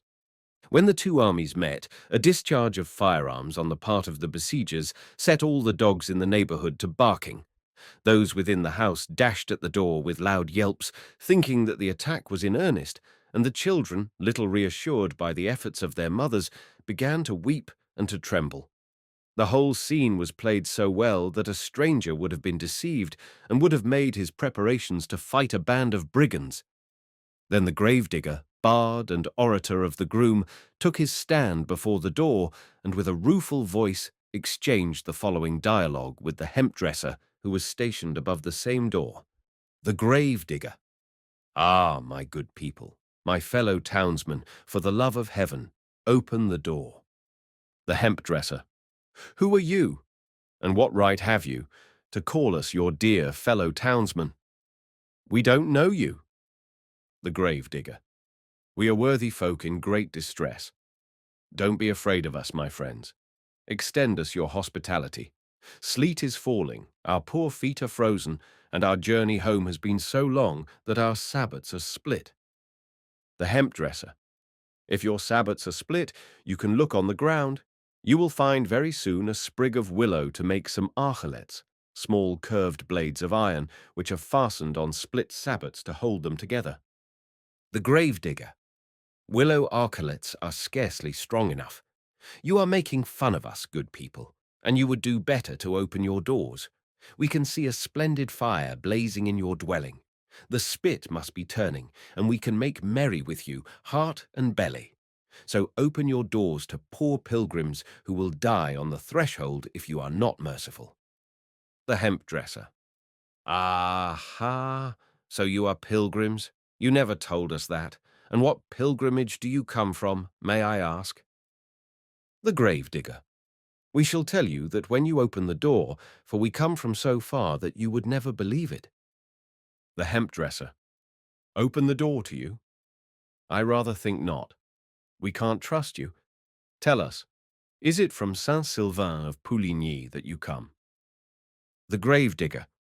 We have been at Saint-Sylvain of Pouligny, but we have been farther still. The hemp-dresser. Then you have been as far as Saint-Solange. The gravedigger. At Saint-Solange we have been, sure enough, but we have been farther yet. The hemp-dresser. You are lying. You have never been as far as Saint-Solange. The gravedigger. We have been farther, for now we are come from Saint-Jacques of Compostelle. The hemp-dresser. What absurdity are you telling us? We don't know that parish. We can easily see that you are bad people, brigands, nobodies, and liars. Go away with your nonsense. We are on our guard. You can't come in. The gravedigger. Ah, my poor fellow, take pity on us. We are not pilgrims, as you have guessed, but we are unlucky poachers pursued by the keepers. Even the police are after us, and if you don't hide us in your hayloft, we shall be taken and led off to prison. The hemp-dresser. And who will prove you are what you say you are this time? For you have told us one lie already that you can't maintain. The gravedigger. If you will let us in, we shall show you a pretty piece of game we have killed. The hemp-dresser. Show it right away, for we have our suspicions. The gravedigger. All right, open the door or a window to let us pass the creature in. The hemp-dresser. Oh no, not quite so foolish. I am looking at you through a little chink, and I can see neither hunters nor game amongst you. Here an ox-driver, a thick-set fellow of Herculean strength, detached himself from a group where he had stood unperceived and raised toward the window a plucked goose, spitted on a strong iron bar, decorated with tufts of straw and ribbons. "Ho! Ho!" cried the hemp-dresser, after cautiously extending an arm to feel the roast. "That isn't a quail nor a partridge. It isn't a hare nor a rabbit. It's something like a goose or a turkey. Upon my word, you're clever hunters, and that game didn't make you run very far. Move on, you rogues. We know all your lies, and you had best go home and cook your supper. You are not going to eat ours." The gravedigger. "Oh, heavens! Where can we go to cook our game? It is very little for so many as we, and besides, we have neither place nor fire. At this time every door is closed and every soul asleep. You are the only people who are celebrating a wedding at home, and you must be hard-hearted indeed to let us freeze outside. Once again, good people, open the door. We shall not cost you anything. You can see that we bring our own meat. Only a little room at your hearth, a little blaze to cook with, and we shall go on our way rejoicing." The hemp-dresser. Do you suppose that we have too much room here and that wood is bought for nothing? The grave digger. We have here a small bundle of hay to make the fire. We shall be satisfied with that. Only grant us leave to place the spit across your fireplace. The hemp dresser. That will never do. We are disgusted and don't pity you at all. It is my opinion that you are drunk, that you need nothing, and that you only wish to come in and steal away our fire and our daughters. The grave digger. Since you won't listen to reason, we shall make our way in by force. The hemp dresser. Try, if you want. We are shut in well enough to have no fear of you, and since you are impudent fellows, we shall not answer you again. Thereupon the hemp dresser shut the garret window with a bang and came down into the room below by a step-ladder. Then he took the bride by the hand, the young people of both sexes followed, and they all began to sing and chatter merrily, while the matrons sang in piercing voices and shrieked with laughter in derision and bravado at those without who were attempting an attack. The besiegers, on their side, made a great hubbub. They discharged their pistols at the doors, made the dogs growl, whacked the walls, shook the blinds, and uttered frightful shrieks. In short, there was such a pandemonium that nobody could hear, and such a cloud of dust that nobody could see. And yet this attack was all a sham. The time had not come for breaking through the etiquette. If, in prowling about, anybody were to find an unguarded aperture or any opening whatsoever, he might try to slip in unobserved, and then, if the carrier of the spit succeeded in placing his roast before the fire, and thus prove the capture of the hearth, the comedy was over, and the bridegroom had conquered. The entrances of the house, however, were not numerous enough for any to be neglected in the customary precautions, and nobody might use violence before the moment fixed for the struggle. When they were weary of dancing and screams, the hemp dresser began to think of capitulation. He went up to his window, opened it with precaution, and greeted the baffled assailants with a burst of laughter. "Well, my boys," said he, "you look very sheep-faced. You thought there was nothing easier than to come in, and you see that our defense is good, but we are beginning to have pity on you, if you will submit and accept our conditions." The grave digger. "Speak, good people. Tell us what we must do to approach your hearth." The hemp dresser. "You must sing, my friends, but sing a song we don't know, one that we can't answer by a better." "That's not hard to do," answered the grave digger, and he thundered in a powerful voice, "6 months ago, 'twas in the spring." "I wandered through the sprouting grass," answered the hemp dresser in a slightly hoarse but terrible voice. "You must be jesting, my poor friends, singing us such time-worn songs. You see very well that we can stop you at the first word." "She was a prince's daughter." "Right gladly would she wed," answered the hemp dresser. "Come, move on to the next. We know that a little too well." The grave digger. "How do you like this one?" "As I was journeying home from Nantes." The hemp dresser. "Weary. Oh, weary. Was I? That dates from my grandmother's time. Let's have another." The grave digger. "One day I went a-walking." The hemp dresser. "Along a lovely wood." "That one is too stupid. Our little children wouldn't take the trouble to answer you." "What? Are these all you know?" The grave digger. "Oh, we shall sing you so many that you will never be able to hear them all."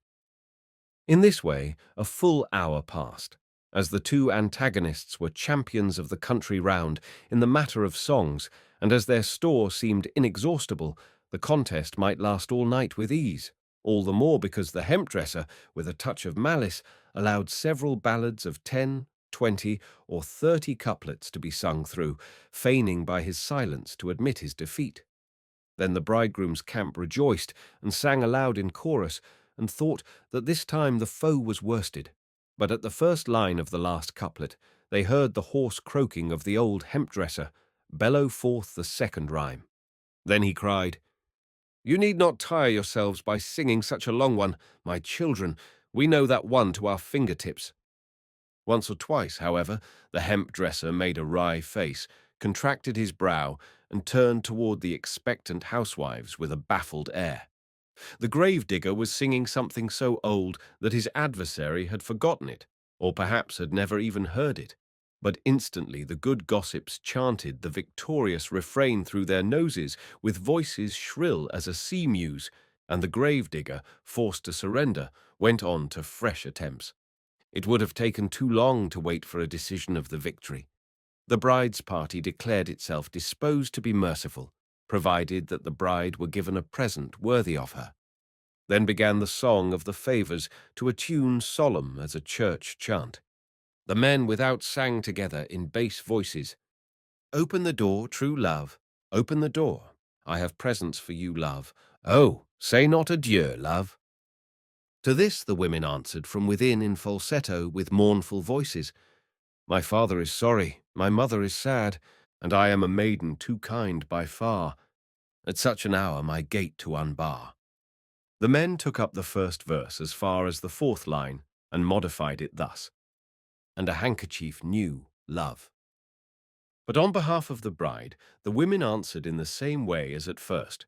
For 20 couplets at least, the men enumerated all the wedding presents, always mentioning something new in the last line: a handsome apron, pretty ribbons, a cloth dress, laces, a golden cross, and even 100 pins to complete the modest list of wedding presents.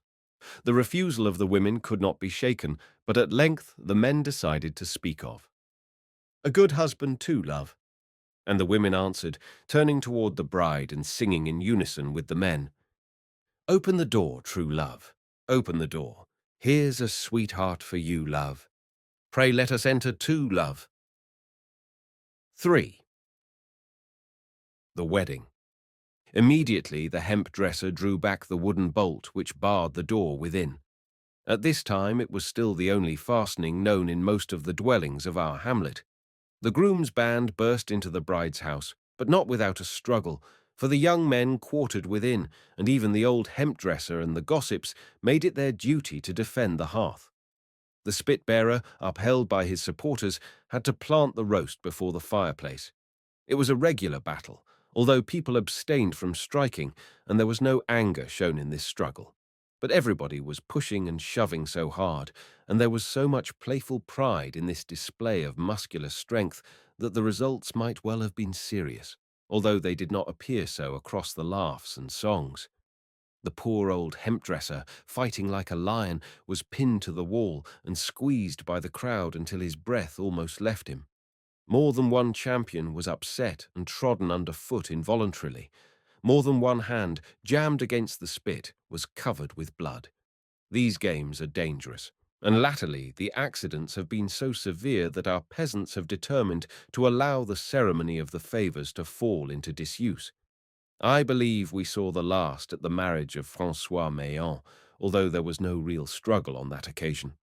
The battle was earnest enough, however, at Germain's wedding. It was a point of honour on one side to invade, on the other to defend Mother Gillette's hearth. The great spit was twisted like a screw beneath the strong fists which fought for it. A pistol shot set fire to a small quantity of hemp arranged in sheaves and laid on a wicker shelf near the ceiling. This incident created a diversion, and while some of the company crowded about to extinguish the sparks, the gravedigger, who had climbed unbeknown into the garret, came down the chimney and seized the spit, at the very moment when the ox-driver, who was defending it near the hearth, raised it above his head to prevent it from being torn away. Some time before the attack, the women had taken the precaution to put out the fire, lest in the struggle somebody should fall in and get burned. The jocular gravedigger, in league with the ox-driver, grasped the trophy and tossed it easily across the andirons. It was done. Nobody might interfere. The gravedigger sprang to the middle of the room and lighted a few wisps of straw, which he placed about the spit under pretence of cooking the roast, for the goose was in pieces and the floor was strewn with its scattered fragments. Then there was a great deal of laughter and much boastful dispute.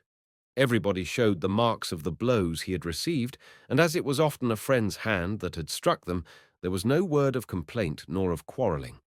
The hemp dresser, half flattened out, kept rubbing the small of his back and saying that, although it made small difference to him, he protested against the ruse of his friend, the grave-digger, and that if he had not been half dead, the hearth had never been captured so easily. The women swept the floor, and order was restored. The table was covered with jugs of new wine. When the contestants had drunk together and taken breath, the bridegroom was led to the middle of the chamber, and, armed with a wand, he was obliged to submit to a fresh trial. During the struggle, the bride and 3 of her companions had been hidden by her mother, godmother, and aunts, who had made the 4 girls sit down in a remote corner of the room while they covered them with a large white cloth. 3 friends of Marie's height, with caps of a uniform size, were chosen, so that when they were enveloped from head to toe by the cloth, it was impossible to tell them apart. The bridegroom might not touch them except with the tip of his staff, and then merely to designate which he thought to be his wife. They allowed him time enough to make an examination with no other help than his eyes afforded, and the women, placed on either side, kept zealous watch lest cheating should occur. Should he guess wrong, he might not dance with his bride, but only with her he had chosen by mistake. When Germain stood in front of these ghosts, wrapped in the same shroud, he feared he should make a wrong choice. And, in truth, that had happened to many another, so carefully and conscientiously were the precautions made. His heart beat loud. Little Marie did her best to breathe hard and shake the cloth a little, but her malicious companions followed her example and kept poking the cloth with their fingers, so that there were as many mysterious signals as there were girls beneath the canopy. The square headdresses upheld the cloth so evenly that it was impossible to discern the contour of a brow outlined by its folds. After 10 minutes' hesitation, Germain shut his eyes, commended his soul to God, and stretched out the wand at random. It touched the forehead of little Marie, who cast the cloth from her and shouted with triumph. Then it was his right to kiss her, and lifting her in his strong arms, he bore her to the middle of the room, where together they opened the dance, which lasted until 2 in the morning. The company separated to meet again at 8. As many people had come from the country round, and as there were not beds enough for everybody, each of the village maidens took to her bed 2 or 3 other girls, while the men spread themselves pell-mell on the hay in the barn loft. You can imagine well that they had little sleep, for they did nothing but wrestle and joke and tell foolish stories. Properly, there were 3 sleepless nights at weddings, and these we cannot regret. At the time appointed for departure, when they had partaken of milk soup, seasoned with a strong dose of pepper to stimulate the appetite, for the wedding feast gave promise of great bounty, the guests assembled in the farmyard. Since our parish had been abolished, we had to go half a league from home to receive the marriage blessing. It was cool and pleasant weather, but the roads were in such wretched condition that everybody was on horseback, and each man took a companion on his crupper, whether she were young or old. Germain started on the grey, and the mare, well groomed, freshly shod, and decked out with ribbons, pranced about and snorted fire from her nostrils. The husbandman went to the cottage for his bride, in company with his brother-in-law, Jacques, who rode the old grey and carried Mother Gillette on the crupper, while Germain returned to the farmyard in triumph, holding his dear little wife before him. Then the merry cavalcade set out, escorted by the children, who ran ahead and fired off their pistols to make the horses jump. Mother Maurice was seated in a small cart with Germain's 3 children and the fiddlers. They led the march to the sound of their instruments. Petit Pierre was so handsome that his old grandmother was pride itself. But the eager child did not stay long at her side. During a moment's halt made on the journey, before passing through a difficult piece of road, he slipped away and ran to beg his father to carry him in front on the grey.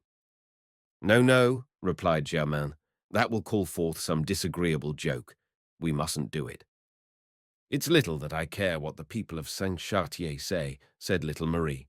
"Take him up, Germain. Please do. I shall be prouder of him than I am of my wedding gown." Germain yielded, and the pretty trio darted into the crowd, borne by the triumphant gallop of the grey. And so it was.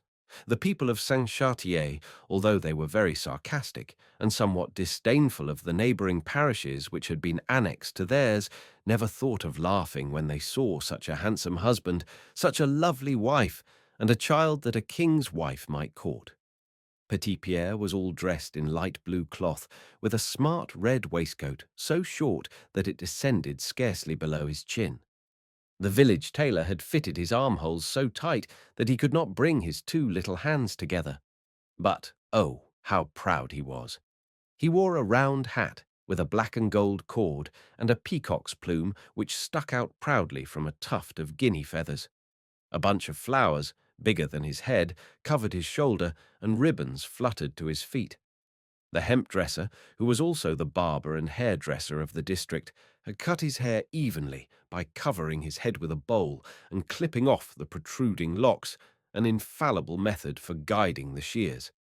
Thus arrayed, the poor child was less poetic, certainly, than with his curls streaming in the wind, and his St. John Baptist's sheepskin about him, but he knew nothing of this, and everybody admired him and said that he had quite the air of a little man.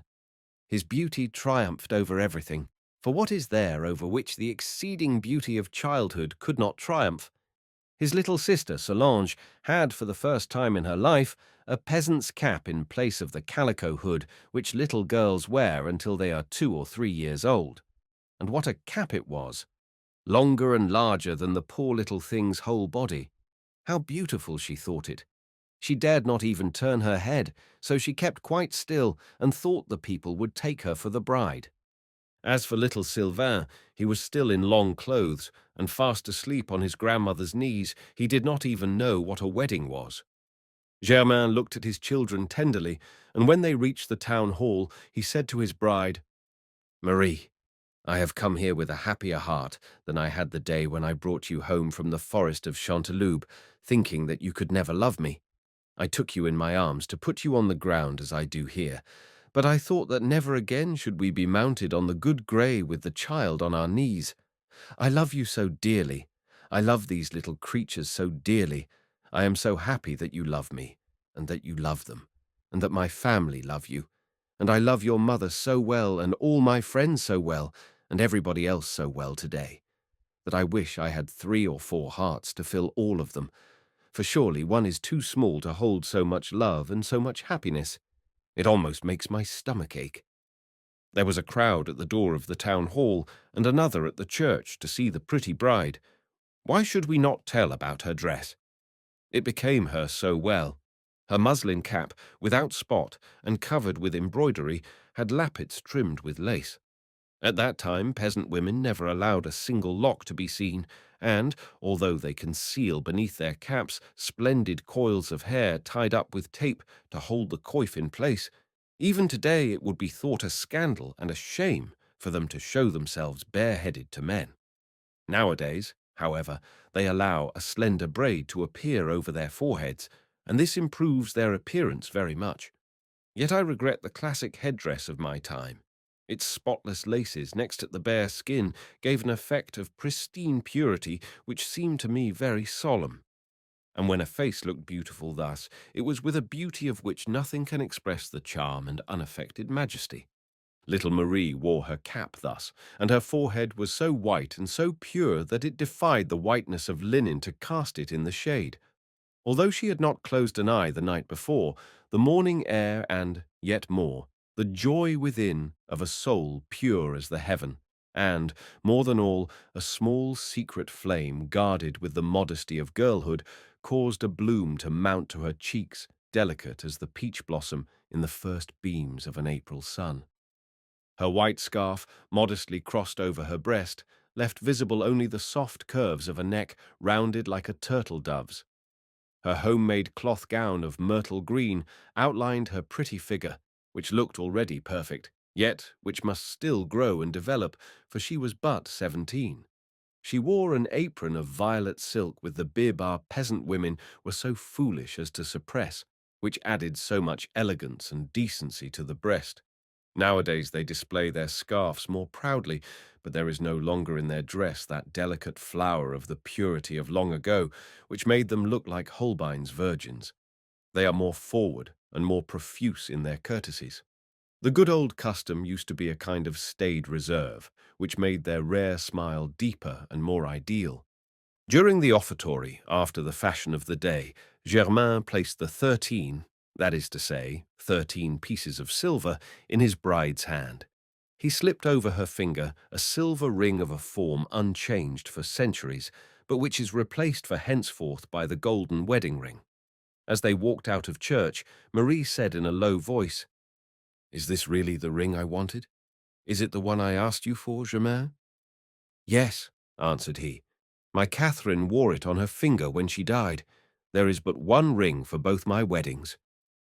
"Thank you, Germain," said the young woman, in a serious and impressive tone. "I shall die with it on, and if I go before you, you must keep it for the marriage of your little Solange."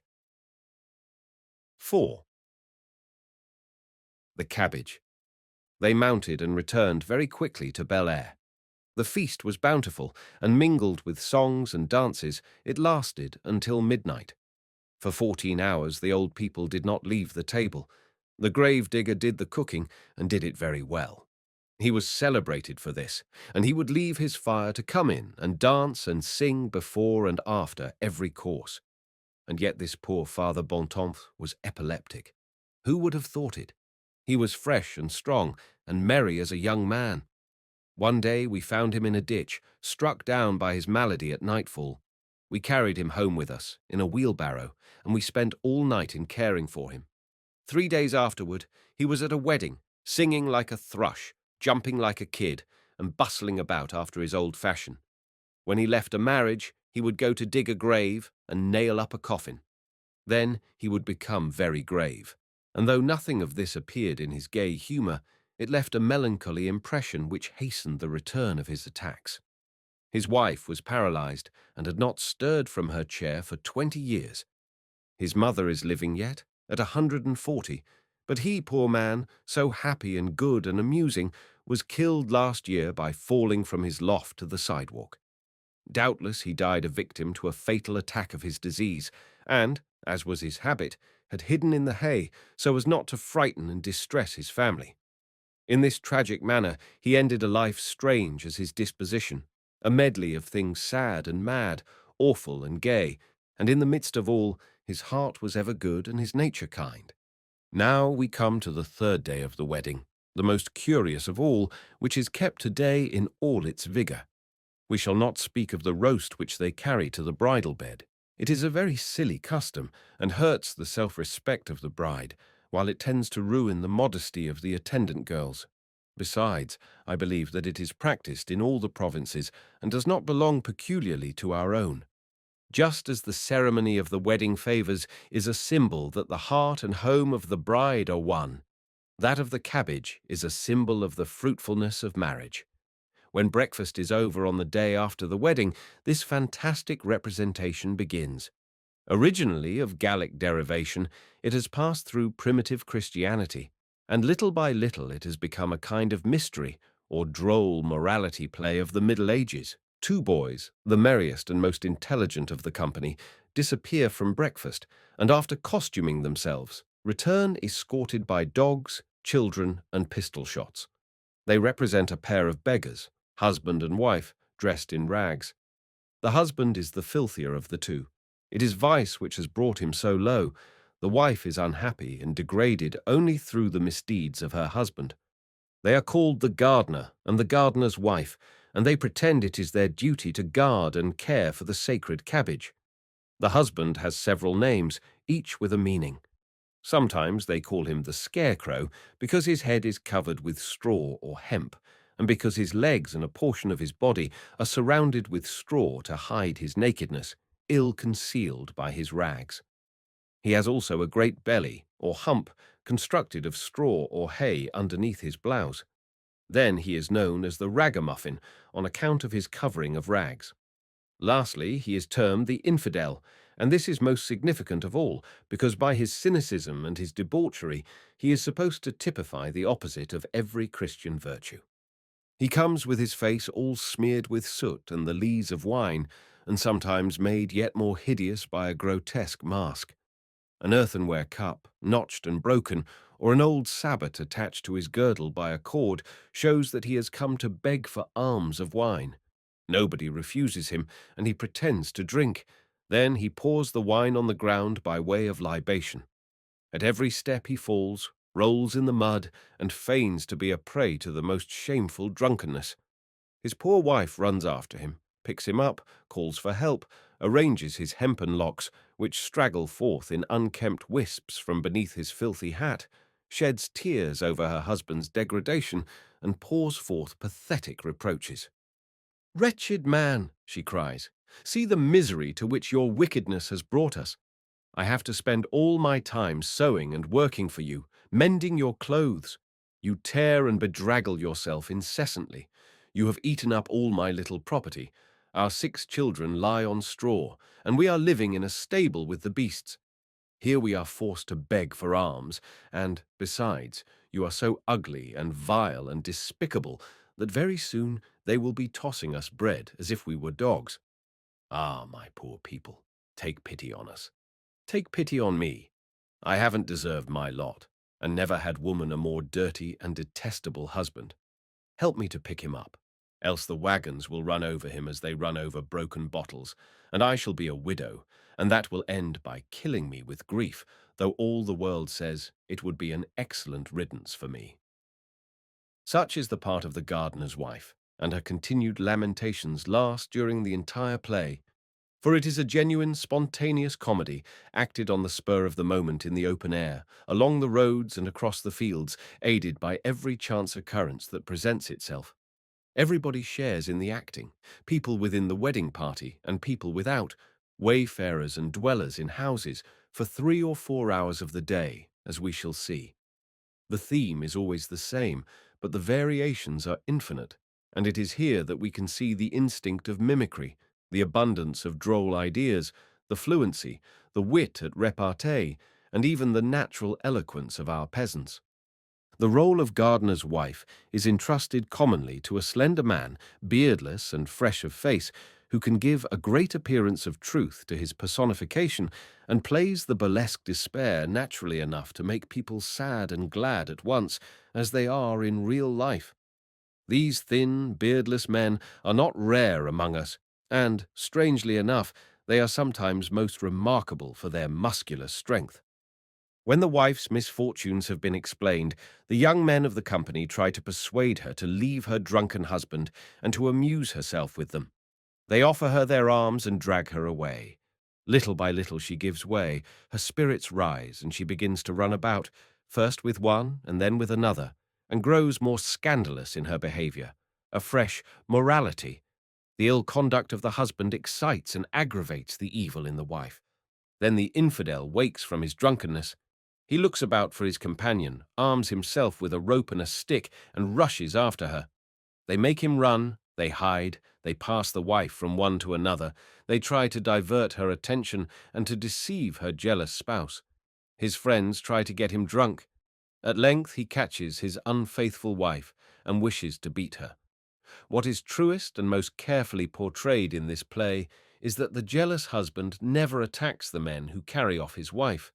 He is very polite and prudent with them, and wishes only to take vengeance on the sinning woman because she is supposed to be too feeble to offer resistance. At the moment, however, when he raises his stick and prepares his cord to strike the delinquent, all the men in the party interpose and throw themselves between husband and wife.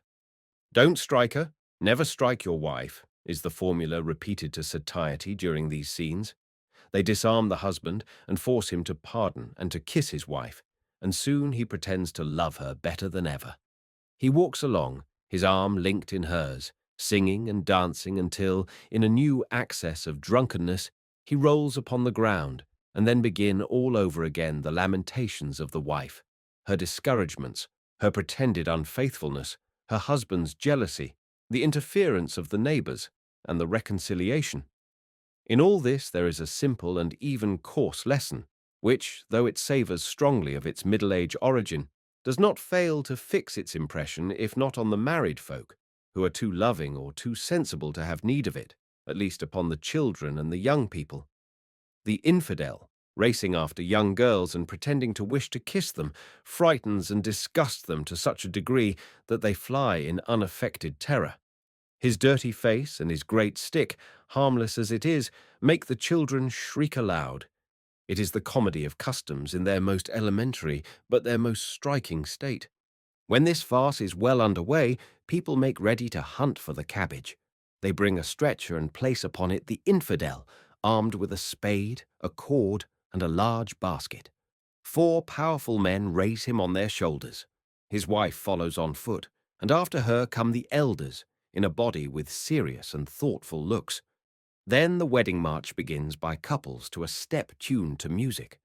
Pistol shots begin anew, and dogs bark louder than ever at the sight of the filthy infidel borne aloft in triumph. The children swing incense in derision, with sabots fastened at the end of a cord. But why this ovation to an object so repulsive? They are marching to the capture of the sacred cabbage, emblem of the fruitfulness of marriage, and it is this drunkard alone who can bear the symbolic plant in his hand. Doubtless there is in it a pre-Christian mystery which recalls the Saturnalian feasts or some rout of the Bacchanals. Perhaps this infidel, who is at the same time preeminently a gardener, is none other than Priapus himself, god of gardens and of drunkenness, a divinity who must have been pure and serious in his origin, as is the mystery of birth, but who has been degraded bit by bit through license of manners and distraction of thought. However this may be, the triumphal procession arrives at the bride's house and enters the garden. Then they select the choicest cabbage, and this is not done very quickly, for the old people keep consulting and disputing interminably, each one pleading for the cabbage he thinks most suitable. They put it to vote, and when the choice is made, the gardener fastens his cord to the stalk and moves away as far as the size of the garden permits. The gardener's wife takes care that the sacred vegetable shall not be hurt in its fall. The wits of the wedding, the hemp dresser, the grave digger, the carpenter, and the sabber maker form a ring about the cabbage. For men who do not till the soil, but pass their lives in other people's houses, are thought to be, and are really, wittier and more talkative than simple farmhands. One digs, with a spade, a ditch deep enough to uproot an oak. Another places on his nose a pair of wooden or cardboard spectacles. He fulfills the duties of engineer, walks up and down, constructs a plan, stares at the workman through his glasses, plays the pedant, cries out that everything will be spoiled, has the work stopped and begun afresh as his fancy directs, and makes the whole performance as long and ridiculous as he can.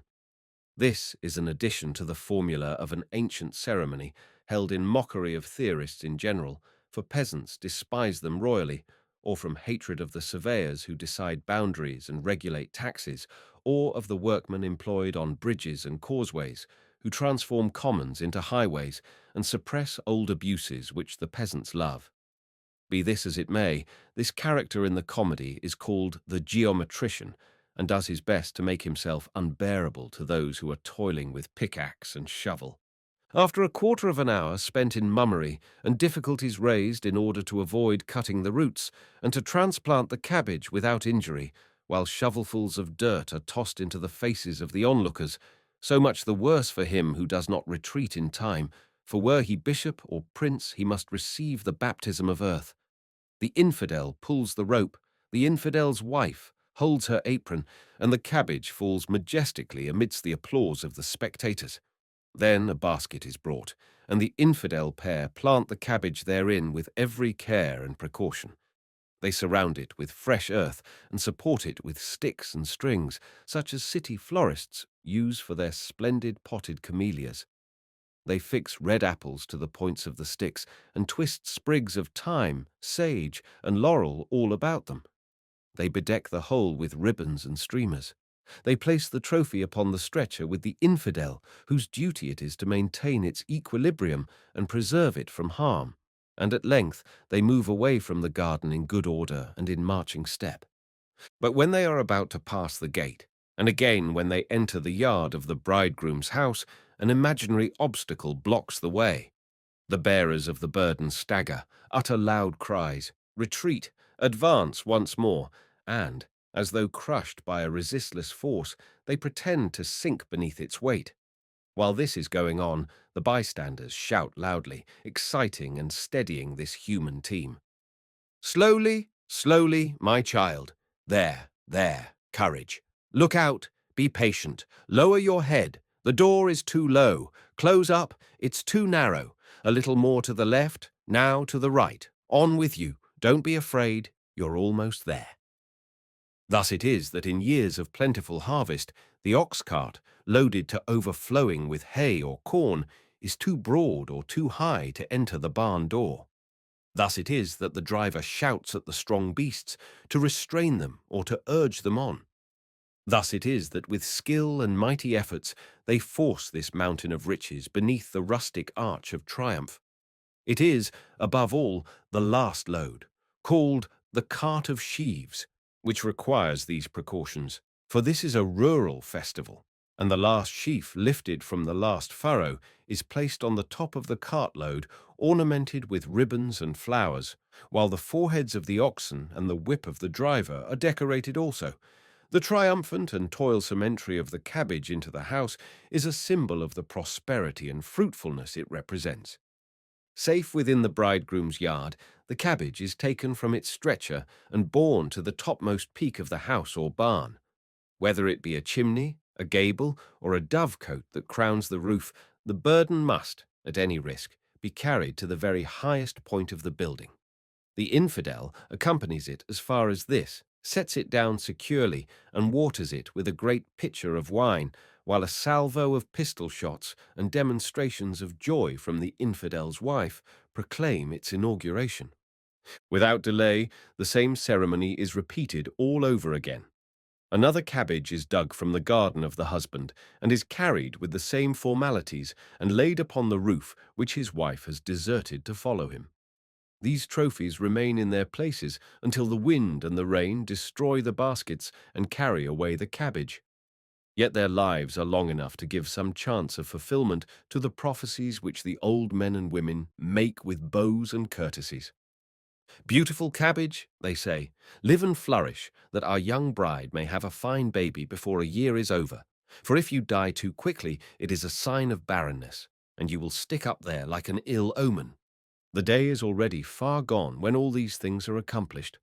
All that remains undone is to take home the godfathers and godmothers of the newly married couple. When the so-called parents dwell at a distance, they are accompanied by the music and the whole wedding procession as far as the limits of the parish. There they dance anew on the high road, and everybody kisses them goodbye. The infidel and his wife are then washed and dressed decently, if the fatigue of their parts has not already driven them away to take a nap. Everybody was still dancing and singing and eating in the town hall of Bel Air at midnight on this third day of the wedding when Germain was married. The old men at table could not stir, and for good reason. They recovered neither their legs nor their wits until dawn on the morrow. While they were regaining their dwellings, silently and with uncertain steps, Germain, proud and active, went out to hitch his oxen, leaving his young wife to slumber until daylight. The lark, carolling as it mounted to the skies, seemed to him the voice of his heart returning thanks to Providence. The hoarfrost, sparkling on the leafless bushes, seemed to him the whiteness of April flowers that comes before the budding leaves. Everything in nature was laughing and happy for him. Little Pierre had laughed and jumped so much the evening before that he did not come to help lead his oxen, but Germain was glad to be alone. He fell on his knees in the furrow he was about to plough afresh, and said his morning prayer with such a burst of feeling that 2 tears rolled down his cheeks, still moist with sweat.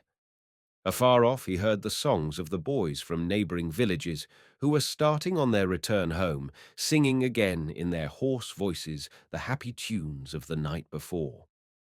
The end.